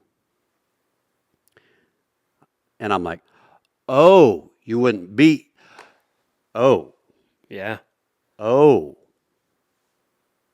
And so now when I look in that camera, a lot of times I see that guy. In the lens, way down deep in the lens of that camera, I can look people in the eye. That sounds so weird, but I can look people in the eye. That is a gift from God through experiences like that, that has given me the ability to be real and helpful, influential in moments where people need it or they just need somebody talking to them. So I realize that, and that's changed my life. And again, it's given me purpose. It's not about entertainment. It's about the people that are on camera in the Cowboy Channel. When we're out in the public, people come up to us like we went to high school together, like they've known us. They feel like they know you. Oh, their whole life. And so realizing that we have that position with that many people is so humbling, but at the same time, very inspiring. Right. Sure. What a compliment. Yeah. Willie had a good question. Yeah. I mean, it leads into this. It It's does. like, at what moment did you realize? Because I'm sure when you're a kid or when you were roping, you're like, well, maybe this is what God wants me to do. But was there a particular moment when you realized that being an announcer was what God put you on this earth to do? When you realized it? Or was it that moment? Which moment, or was it which moment? The moment where you met that gentleman and you realized the connection you were making. But like, I feel like No, it was way before that. Okay. Yeah, no, it was way before that. It was. I would say when. I would say going way back to my first PBR finals, and I never did the NFR, and maybe had I not been with the PBR, I would have never gotten the NFR anyway. But I sure didn't get it because there was a big rift between the PBR and the PRCA, so that kind of blackballed me for life. Yeah. Which is fine. But I would say the first PBR finals gave me validation that this is working. This is working. I think before that, my father-in-law, before Jeannie and I got married, and I was just doing amateur rodeos, but I developed a radio show, the Oklahoma Rodeo Report, and during the NFR, I'd put together a network of radio stations all over the country, and I was in my early 20s. I was, ingenuity is something that I had to have and learned early in my life, so I had created something. And my father-in-law, or soon-to-be father-in-law, we were at a roping one day, and he I don't know what he was referring to, but he said, one of these days when this announcing thing is out of your system and you get a real job, he said, you'll go to, and I'm like, get a real job? Yeah. No, that was never an option, really. Once I got started, I'm like, this is. So to answer your question, I think I had it when I was in, Clem McSpadden was one of the greatest voices, and he lived down the road, and my wife's grandfather hauled him as a kid, and he was the general manager of the NFR the 25 years it was in Oklahoma City, and one of the most respected individuals ever and greatest announcers. Getting to sit in the announcer stand with him in Veneta, Oklahoma, and Coffeyville, Kansas, just because he invited me and I could look over his shoulder and watch him. Because I grew up as an auctioneer. I grew up behind the microphone. I think right then, before I had ever announced a rodeo, when I was with Clem as a kid, as a college kid, I'm like, this is what I want to do. Yeah. And I knew it. And I knew that's what God wanted me to do. Yes, sir. Not that I was that close to God at that time, but you knew that you were going to find a way. Yeah, definitely felt I'm that. sure there were ups and downs, but you knew at that point, like, Yeah. no, I'm going to be an announcer. But it was about entertainment Yes, sir. up until recent years Right. with the Cowboy Channel. And I'm like, wow, we are here making a difference in American agriculture, which feeds the world. We are supplying something that people need Yes, sir. They need to have a getaway. We are the getaway for the people that are feeding the world. That's very spiritual. That all of a sudden that turns into something much bigger than Yes, what sir. I could create in my mind. It turns into something that's very deep within my spirit. And something that I've noticed is like, and whether it's announcing or bull riding or doing the social media stuff, like successful people that are the best in their field kind of have a little bit of an obsession. And I feel like Without question. obsession's kind of gotten a negative connotation to Yes, it now. that's a great point. But I think there's nothing wrong. Like I've been going over to JB's and getting on, and Kai will be there a bunch. Yes. And Kai told me, he's like, if you really want to be good at this, you just have to eat, sleep, and breathe bull riding. That's right. And how much has obsession played? Because I think like that's a lot of like you're so prepared for everything that you go that it allows you to be unpredictable. And that's something that I respect. I mean, you go to like a horse show or something like that, like it's just so boring. Sure. Like nothing's happening there. They're doing the same deal over and over, like whoop-de-doo, they did a couple circles. And don't get me wrong, the horses are cool. Yeah. But you go to a rodeo, and like rodeos, it's just like that's the most raw emotion you can ever. Sure. And I didn't grow up doing this, and I think that's why I got hooked to it, because I've never experienced something like that, and I've just gotten obsessed with it. So how has obsession played, and how have you used that obsession to make you more successful? Yeah. Well, it's like I said, because I grew up behind the microphone. I got on my first bull when I was 4 years old. My dad he was at a sale barn, a dwarf bull came in, horns, hump, model face, everything. And man, I mean, I'd have got on Godzilla when I was 4. Yes, sir. I mean, it didn't, and he was my Godzilla. So I tried every event, and between the microphone, experienced everything from a competitive side, knowing the events, and firsthand, going to the NFR as a kid, all those performances, it was the perfect background. Then married into a rodeo family. My wife's uncle, Schultz Webster, he was a 5-time world champion steer roper. And so that was a huge part of my early growth in the PRCA, because her family was so respected and knew all of the pillars within the old rodeo community. Yes, sir. Even to Casey Tibbs and Jim Shoulders and all of them. And I had a lot of those through Clem McSpadden too. So it was an obsession. Yes, sir. Quickly became an obsession to the point of it was my God, until I realized that there was a purpose greater than me and my accomplishments, and it is, how can I give back to other people? The Purpose-Driven Life changed me. Mm. The first sentence in the Purpose-Driven Life book, written by Rick Warren, says, it's not about you. And when I read that, I shut the book and shelved that baby forever. Until my wife wanted to go to this group discussion over the book, and they asked me to lead the discussion one week, and so then I had to go read the dadgum. And I realized how selfish I was. And I found out that real life is about unselfishness. Real life is about doing something for other people instead of just accumulating. See, there's two types of people in this world. There are contributors and there's consumers. And my obsession had led me to being a really good consumer. I was really good at consuming all the stuff that would drive my career in the right direction, instead of focusing on the real purpose of life, which is being a contributor to a society, being a contributor to a group of people. Now, I have not mastered this, being a contributor. Yeah. I'm definitely a work in progress. I'm trying to get better, but I can at least see where my lane is, and I can see the road signs pointing, this is where you need to go. And I can know where to find clarity and hear the voice of wisdom. And so and then you throw some hard work into that mix, and your obsession is going the right direction. Willie, I think you make a good point on obsession. I feel like the people who are successful don't see it as an obsession. Would you agree or disagree with that? Yeah, I think that obsession and passion, I never looked up the the proper definition, but I think they're very interchangeable. I think obsession maybe is the negative side, and I think that passion is kind of a parallel word with a more positive meaning.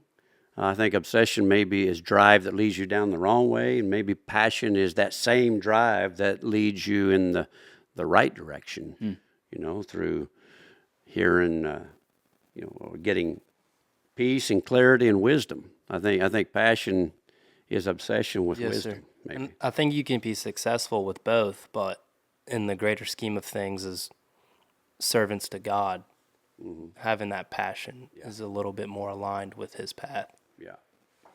Oh, that's interesting. Which you cannot recognize it. We were at NCBA, and I guess I didn't know it, but they were keeping notes of how often I was caught on the Cowboy Channel, like skipping and just watching the bull riding, and they had little tallies on it, which I didn't know. I asked Tucker, I was like, "Hey, how many times?" Which, granted, Tucker didn't make fun of me at all. He didn't have any counts on his. No, I didn't. But the one girl had. You keep watching that. You keep subscribing to that Cowboy Channel Plus app. I have it. And I bought so it. should you. Plug. Don't have the Cowboy Channel Plus app, you're missing out, because you can watch rodeos and Western sports on demand 24/7 whenever you Anywhere. want. So download it on your device today. Anywhere. I'll vouch for it. Anywhere. In the booth, NCBA, on the road, I did wherever. it the whole Wherever time. you are. 28 times was the one count that the one girl had. That's fine. Attaboy. Keep it up. I'm a That's fan. your passion. I'm a Riding fan. bulls, your passion. Need to get a little bit better at it, but it'll come. Keep watching it. You will. I did have one other question from the crowd that I thought was pretty good. If there was somebody looking for a Valentine's present, where would they go? You have any suggestions? Yes. I do. My wife is in the turquoise jewelry business, as a matter of fact. Yeah. How Funny you should convenient. ask. How convenient. I know. You know. Yeah, Double J jewelry. Double J turquoise, sorry. Double J turquoise. For the Double J is Justin and Jeannie. That's my wife, Jeannie. So, yeah, you guys want to really do yourself a favor, then get some turquoise.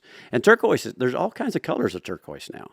I just learned that. They're the orange. What are the orange ones called? Yeah. Is there a special name for them, though? Orange cream, ranch fuel.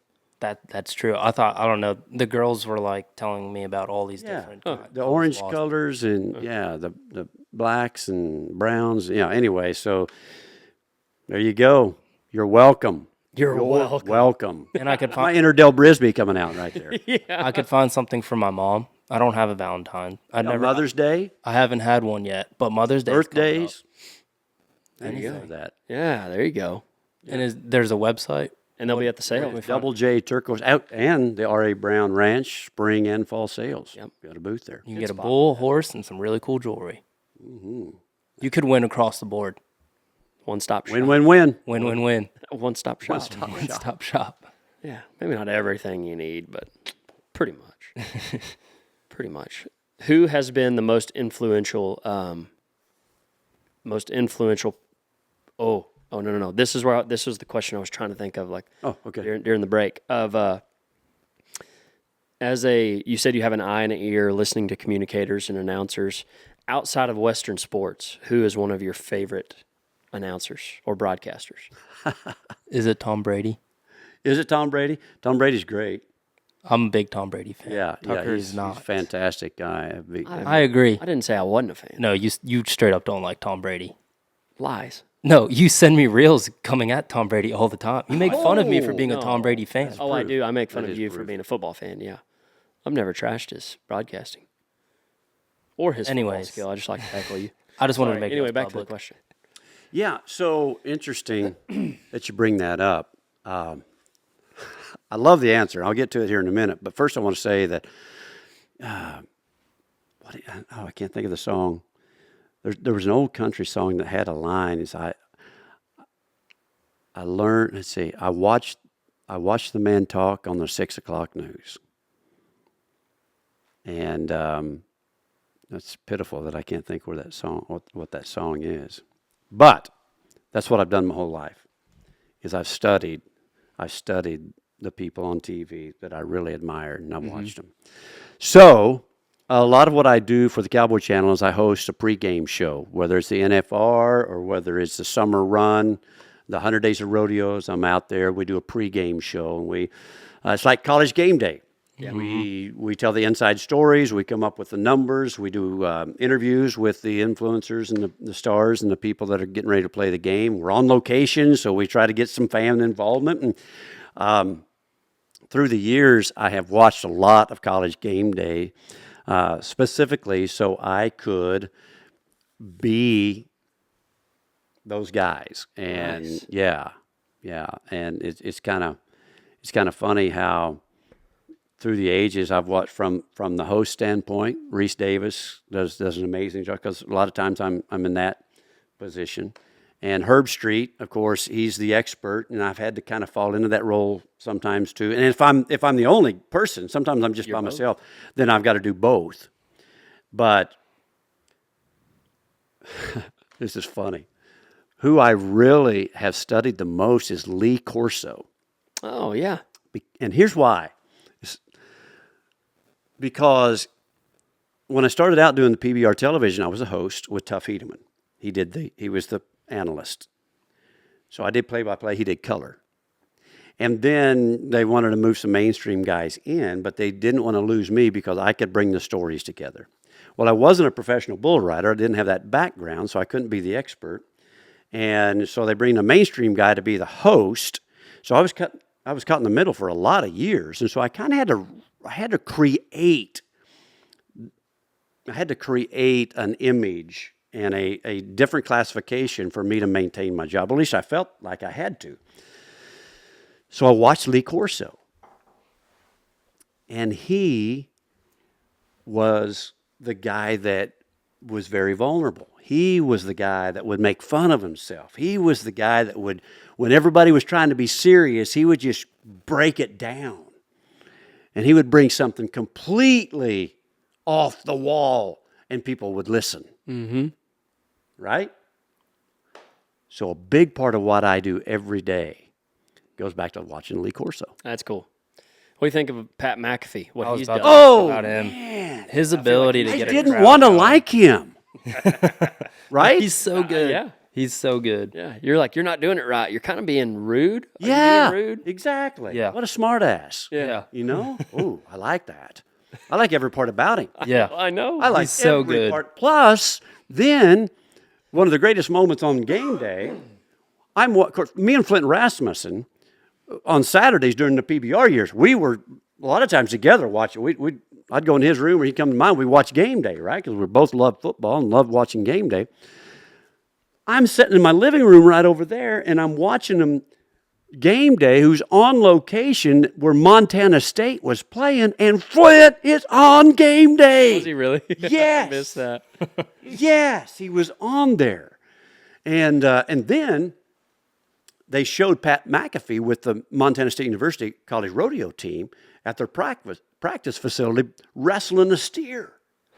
And that, of course, he wears a buckle and he wears a hat when he's in Texas or it's cold. And so, yeah, huge Pat McAfee fan. Yeah. Yeah. He's good. And he's so different of what. Yeah. Oh, what a The unique game day role he has made for himself. He's made himself vulnerable, and he is benefiting off because he's just himself. He's unapologetically himself. And when Lee, who may be gone one of these days, he'll be able to fulfill that entertainment side that Lee Corso provided. Yeah. Yeah, that's good. Another great question. That's good. What, speaking of great questions, how important is it as the host, you're bringing in these cowboys and cowgirls and athletes who are maybe not media trained, or maybe they are. Right. How important or how long do you work on finding that right question to pull those answers you're looking for out of them? Well, the first thing I want people to know is that a lot of it has to do with the contestant's previous experience in an interview situation. So Coleman Proctor, who is amazing to interview, if he's on the day sheet that day, he gets the phone call. The better you are, the more I'm going to have you on the show. Now, that's just a fact, and maybe I shouldn't let that secret out of the bag, but I don't care, because contestants that are worthy of an interview need to step up their game behind the microphone. Yeah. and they need to do their research, and they need to have their role models that they're looking to in that position on how they can get better, how they can improve and grow and represent the sport and engage fans, because it's a big part of their process, of their income is, and especially for the long term. And the basics of everything I do is how can we create more fans? So that's very important to me to have the right person there. Now, in terms of how do we get the most out of them, do my homework. Know what's on their mind. Know what their position is within this storyline. And I think a lot of times in those situations, especially when let me back up. We have to know and understand their place, their highest place of comfort. My goal when I interview somebody is to bring them to their highest point of comfort, so then they'll feel more at ease to talk. And to do that, for most contestants who struggle with words, which is most of them, I want to bring them to their ride or run. And that's where my eye and my ears of knowing the intricacies of every event help me help them get into their run. Okay? And if you'll watch the best sideline reporters, don't ask how do you feel, which is a very frequently asked question that I believe is very wrong, because first of all, men don't like to talk about how they feel. True. At all. Definitely not in public. Yeah, or on camera Or on camera. However many people. Okay, don't do that. Girls, guys, don't do that. Do your homework and know what happened during that ride or run. Not just one that happened, but what happened last week. What got them to that? What got them? I'm a little over animated. I get excited talking about this. A little ranch feel. We're good. It's all right. We're good. Yeah, it's It adds good to it. furniture polish too. Yeah. Sure. Beautiful floor after you're done. But know in what context got them to this position to be on TV today. So what is the story? What's the story? I figure out what the story is, and then I get them involved in the storyline. I'm going to know what is engaging, and primarily it's going to go back to the technical side of the ride or the run. And if I can get them in the technical side to breaking down what happened and get the ball rolling, then I can move off of that into maybe some more personal or more entertaining stuff with them. Oh, that was good. That was just a little peek, just a little flashback to the clinic, To the broadcast. to the broadcast clinic. So, any guys, for any people out there listening who are wanting to get into any sort of broadcasting, radio, TV, Yeah. what's your advice? Well, you got to come to my clinic. I mean, and it's for anybody. I don't care. Bob Tallman needs to come to my clinic. Yeah. Bob Tallman could learn. So I could open up a whole new world for him. Boyd Pulhaman, I could open up a whole new world for Boyd because we get in the rut. And I've just been spending all of this time breaking down the why. Why do I do this? And the reason I know it would help Bob Tallman and Boyd and Wayne and everybody, because I know what it's done for me. And it's just like in bull riding. The more detail you break down why you did that and the reaction to what happens because of that, your understanding is broader. Your ability to come up with more descriptives about the same thing. Because when people, in the PBR days when I was on television, I'd be on an airplane with somebody and they say, "Hey, what do you do?" And I say, "Well, I talk about how he rode the bull, bucked off the bull, or got ran over by the bull," pretty much. Yeah. And if those three things are primarily what I do, I got to be very creative on how I say. I got to come up with 100 different ways to say he rode the bull. Well, that's what we don't do. In rodeo announcing, we just go off natural ability and a little bit of experience and a little bit of creativity instead of really breaking down how can I say he rode the bull better? How can I come up with 100 different, colorful, distinct ways to say he rode that bull's unique is what I was trying to say. And so when you do that, that's where the whole new world opens up. And knowing your audience. knowing your audience and what they want to hear and what's going to keep their attention, understanding the fundamentals of an audience and how they react over certain words is unbelievable. I am just beginning. I feel like now that I've done this broadcast clinic, it's opened up this world where I can't wait to go try new stuff. Is that the key from Justin McKee? That is the key from Justin McKee. That's the number good. one key. And if you're not into broadcasting or speaking, and you're into sales, or you just want to be better in front of your business group or presentations, then get a hold of me, because I'm going to start doing some one-day seminars and probably kind of out on the road. Okay. Like 2.5 hours in the morning, 2.5 hours in the afternoon. We're going to cherry pick some of this broadcast stuff and apply it to public speaking and sales. Public speaking and sales, because a lot of people are wanting to do podcasts. A lot of people are creating, and this is what I encourage people to do, create stories of their agriculture operations, and they need to be the best storyteller. If you're into telling your story, then come to a one-day clinic that's going to focus on public speaking, sales, public relations, understanding an audience, and how to create and tell the story properly. So for people who are scrambling to find when that is, what is do they follow you on socials?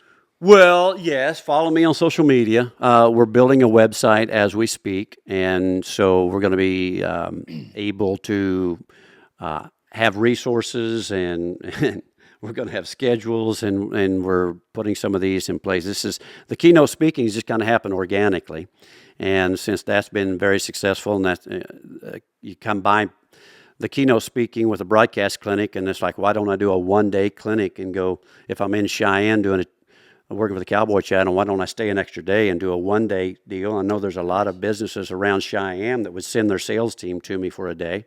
Let me have them for a day. Let me expand their thinking and their potential. Yeah, that's good. But to answer your question, it's really not up yet. But if you follow me on social media, then we're fixing to roll some stuff out and promote these one-day deals, and then we'll start booking stuff. So I'd say realistically we're a year away from a lot of that happening, but that's where we're headed. That's cool. You got a vision. Yeah. I can tell. Yeah. We forgot to do the segment where you get to become the host. Okay. So I guess that puts us in the hot seat now, Willie. As now it's your podcast for a question. For the two of you? Either for me or for Willie or for both of us, either one. Tucker has his ag gear shirt on, so he's prepared for the questions. For the hot seat. Okay. For the hot seat. Yeah. Okay. What is the best thing that you took out of my broadcast clinic that you're using the most? Oh, the preparation is the That was it. Yeah, you number did one. touch on that. Yeah, preparation was the number one of having. I was doing, a radio for 11 years now. I had grown to know what I needed to prepare, mostly for the minimum. Mm-hmm. I know, right? So having that extra, you talking about, I was like, oh, he's at the top of his game, and he doesn't use 90% of the stuff that you prepare. And at the clinic, we got to watch you do a live rodeo tonight. Yeah, the live show. And you're like, I'm about to prepare for this. I already have been. Here's my notes. But let me make some calls to see what these rides were like. And you pulled out your phone, which also showed me the power of your network. Yes, we didn't talk about that. That's a big deal. Which is extremely, extremely important. Yes. And so watching you go, who made that ride? Who was the bull? Oh, that was this bull who was raised by this guy, and I know that one. I'm going to call him. Hey, what's that bull buck like? Yeah, not just one phone call, but right. One leads to another. It does, right, and it did. So it was cool to watch you do all that in your preparation. Yeah. I think that's what I took out, most of it. But then I think you changed my vocabulary a little bit. Not that my vocabulary got better, but it changed for the audience to understand. Maybe it was me understanding my audience more. Yeah. Which made me change my vocabulary. Yeah. Possibly. Just the awareness that you need to be considerate of what they're thinking. Words matter. Mm-hmm. Just that awareness will change your presentation without you thinking. Your brain has already taken over. It's just up to me to make you realize, let's think about this audience. Let's think about what words you just said and how they're going to receive it and how they're going to react to it. And that's not something that I can teach in detail. It's kind of one of the things I just need to bring the awareness and let your brain take over, and either you got it or you don't. Yeah. But I had a perfect background because reading a crowd is what an auctioneer does. Ooh. You have got to at least believe you know what every person is thinking better than they know what they're thinking. And when you apply that to announcing or speaking or presenting or creating a story. And I do want to, as we kind of get towards the end here, but some of the important things that you talked about. One, I thought was really cool. A lot of times whenever you get to the top level, like you have been for so long, we forget about what you did to get there. And you talked about the radio show that you put together in Oklahoma and the string of radio stations that put you on for that. A lot of guys that are in your position have a lot of stories like that, of those. Yes, they do. Of those little things that people forget about. All right.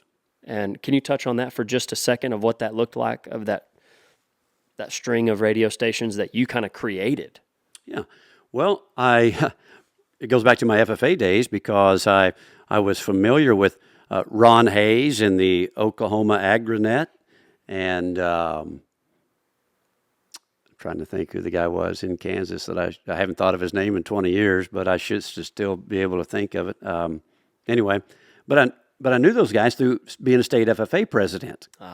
And so I had an in, and I had, I'd been to banquets and sat at the same table and had great conversations with them. And so, I had that opportunity, and I pitched them. And then I had a sponsor. I was at the Lazy E one day for the circuit finals, just kind of be there and to watch and be seen. And I met the people from the Oklahoma Country Ford dealers.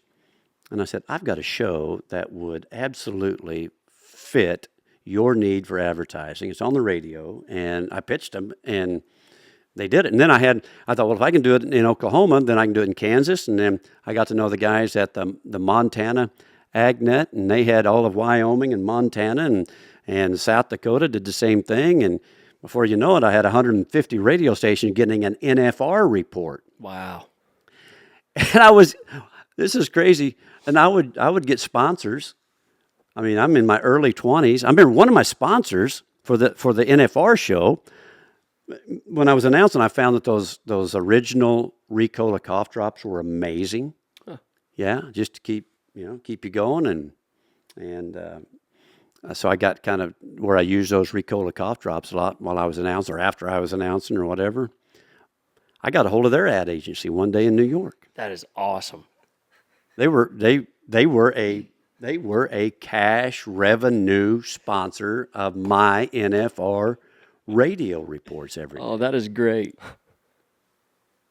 I don't know how I felt in that should have never worked, but here's the deal. In ranching, I can always find grass because I will not quit. Number one, I got a lot of contacts. I know a lot of people. Back to the network. Yeah. Yeah. And so I will max out. I won't quit. I was looking for wheat the other day, and I was talking to you, and you didn't have anything right away, and I just kept going. Mm-hmm. I mean, I'm just going to keep going. I'm going to keep making phone calls. I'm just going to stay after it. I'm just not going to quit.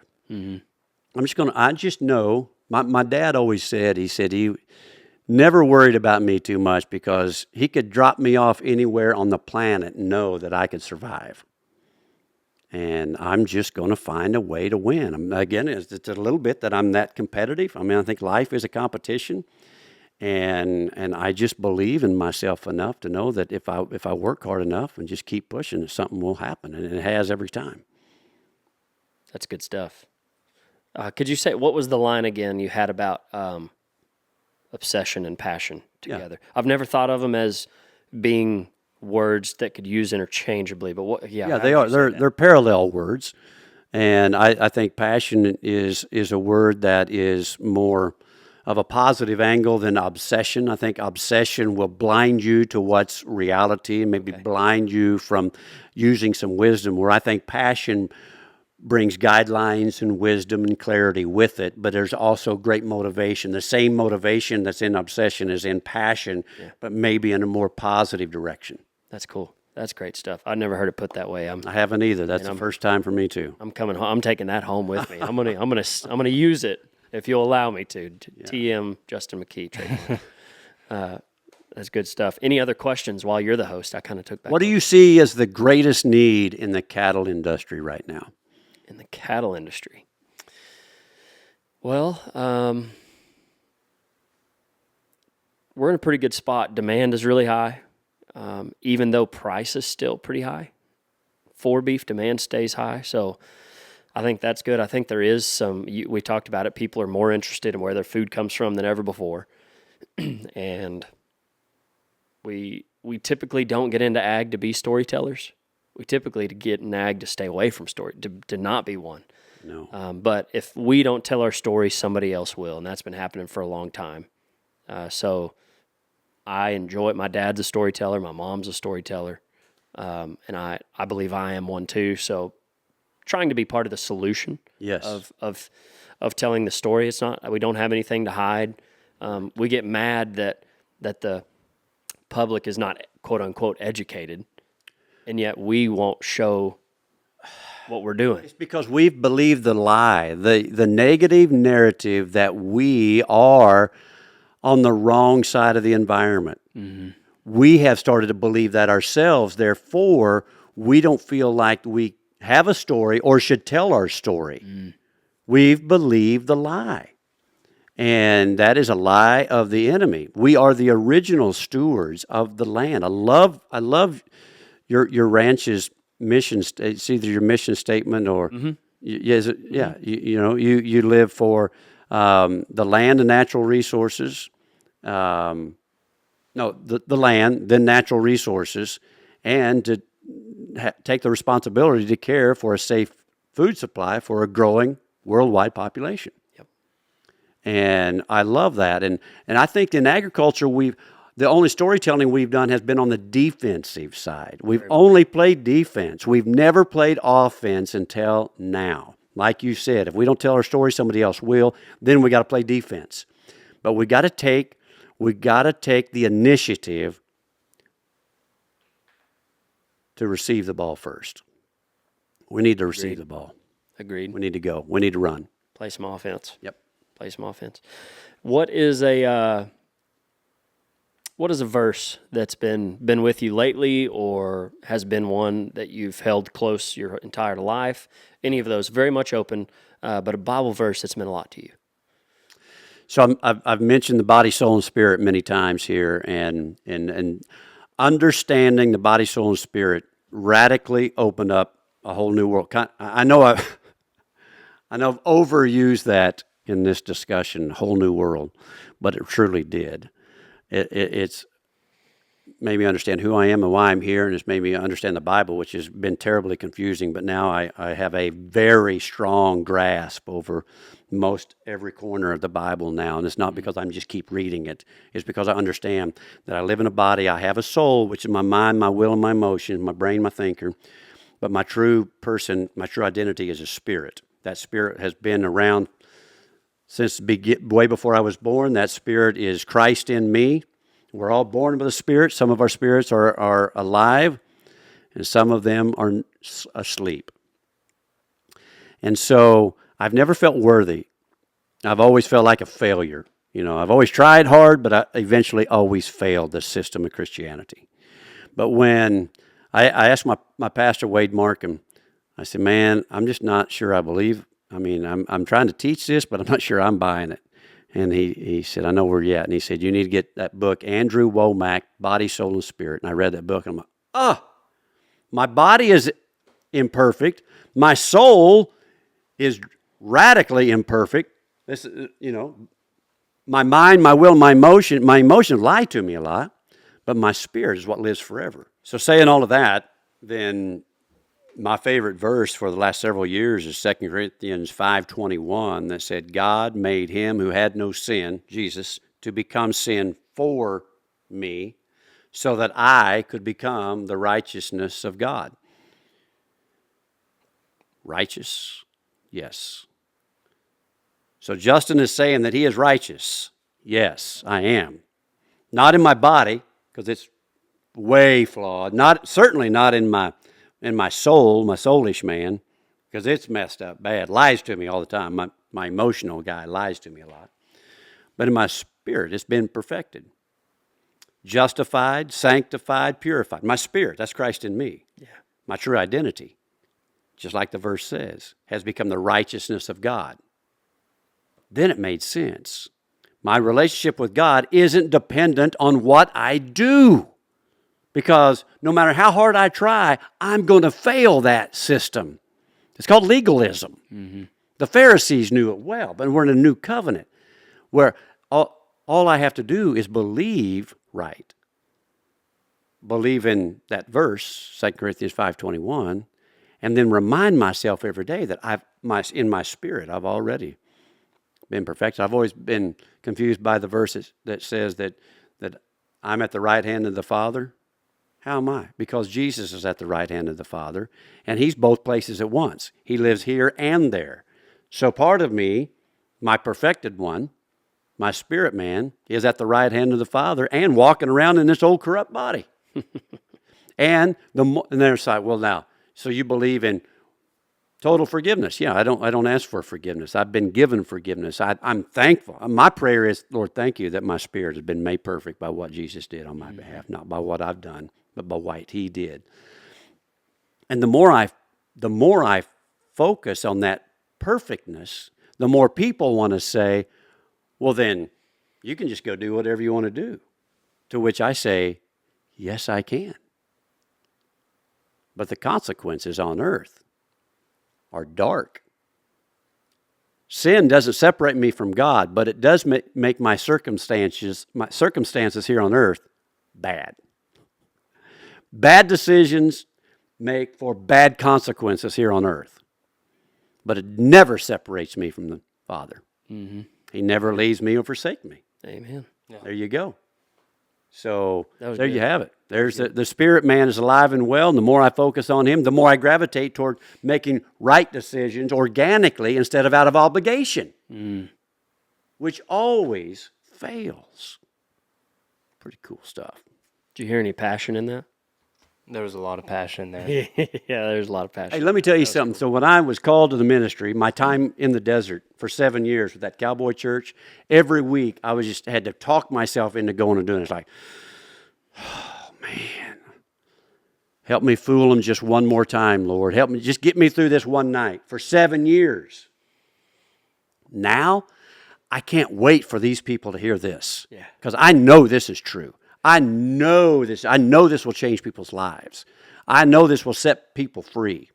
And I know it'll change the world. And the revolution is coming. It's called the next great awakening. This is the first time I've said it publicly. Okay. That there is a great awakening coming from the true gospel of grace, complete grace and forgiveness that will radically change the church and then change the world. I'm not a big gloomy guy, doomsdayer at all. I think big, radical, fantastic change is coming for the church. Wow, that's powerful. I believe it. I can tell. I know. There's no artificial. That's the difference between the truth and the stuff we're just the fake stuff we're just regurgitating. Mm-hmm. Yeah, that's good.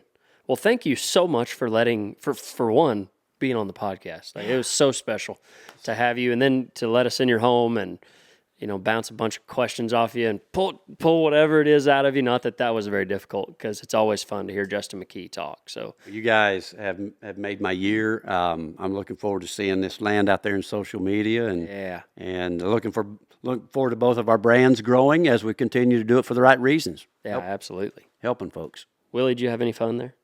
I had a lot of fun. That was a good time. Thanks, Willie. Well, thank you. That's a good setup you did here. No, it's all Tucker. It's pretty impressive, isn't he? Not The bad. camera kind of gave up on us there for a minute. Yeah, we're figuring it out. All right. We'll have to work on the camera a little bit. But what's next, Justin McKee, for you? Oh, head down to San Antonio next week, do the pre-show live on location. We usually do that from the studio. We're going to do it like Fort Worth, at least the last weekend. And then what's the next big? Broadcast clinic, March 16, 17, and 18 at Fort Worth at Stockyards. How cool. Yeah, how cool. Well, Willie, you and I have a NFL football player next week going to be on the podcast. Oh, yeah? Next week. Tom Brady? Not quite. But it's going to be cool, so don't miss it. Yeah. Thank y'all so much for listening to the Registered Ranching Podcast. Willie, we got to get down the road. On to the next one. That's right. That's Dale Brisby. I credit to Dale Brisby. Yeah. I can't. TM. I'm just used to saying it. TM. It's a good On to one. the next one. Hey, the horse is prepared for the day, Oh, yeah. James Winston. but victory comes from the Lord. Y'all remember that. We love you. Thank you so much for listening to the Registered Ranching Podcast. Until next time, y'all don't forget, stay classy. And ranch on him. And ranch.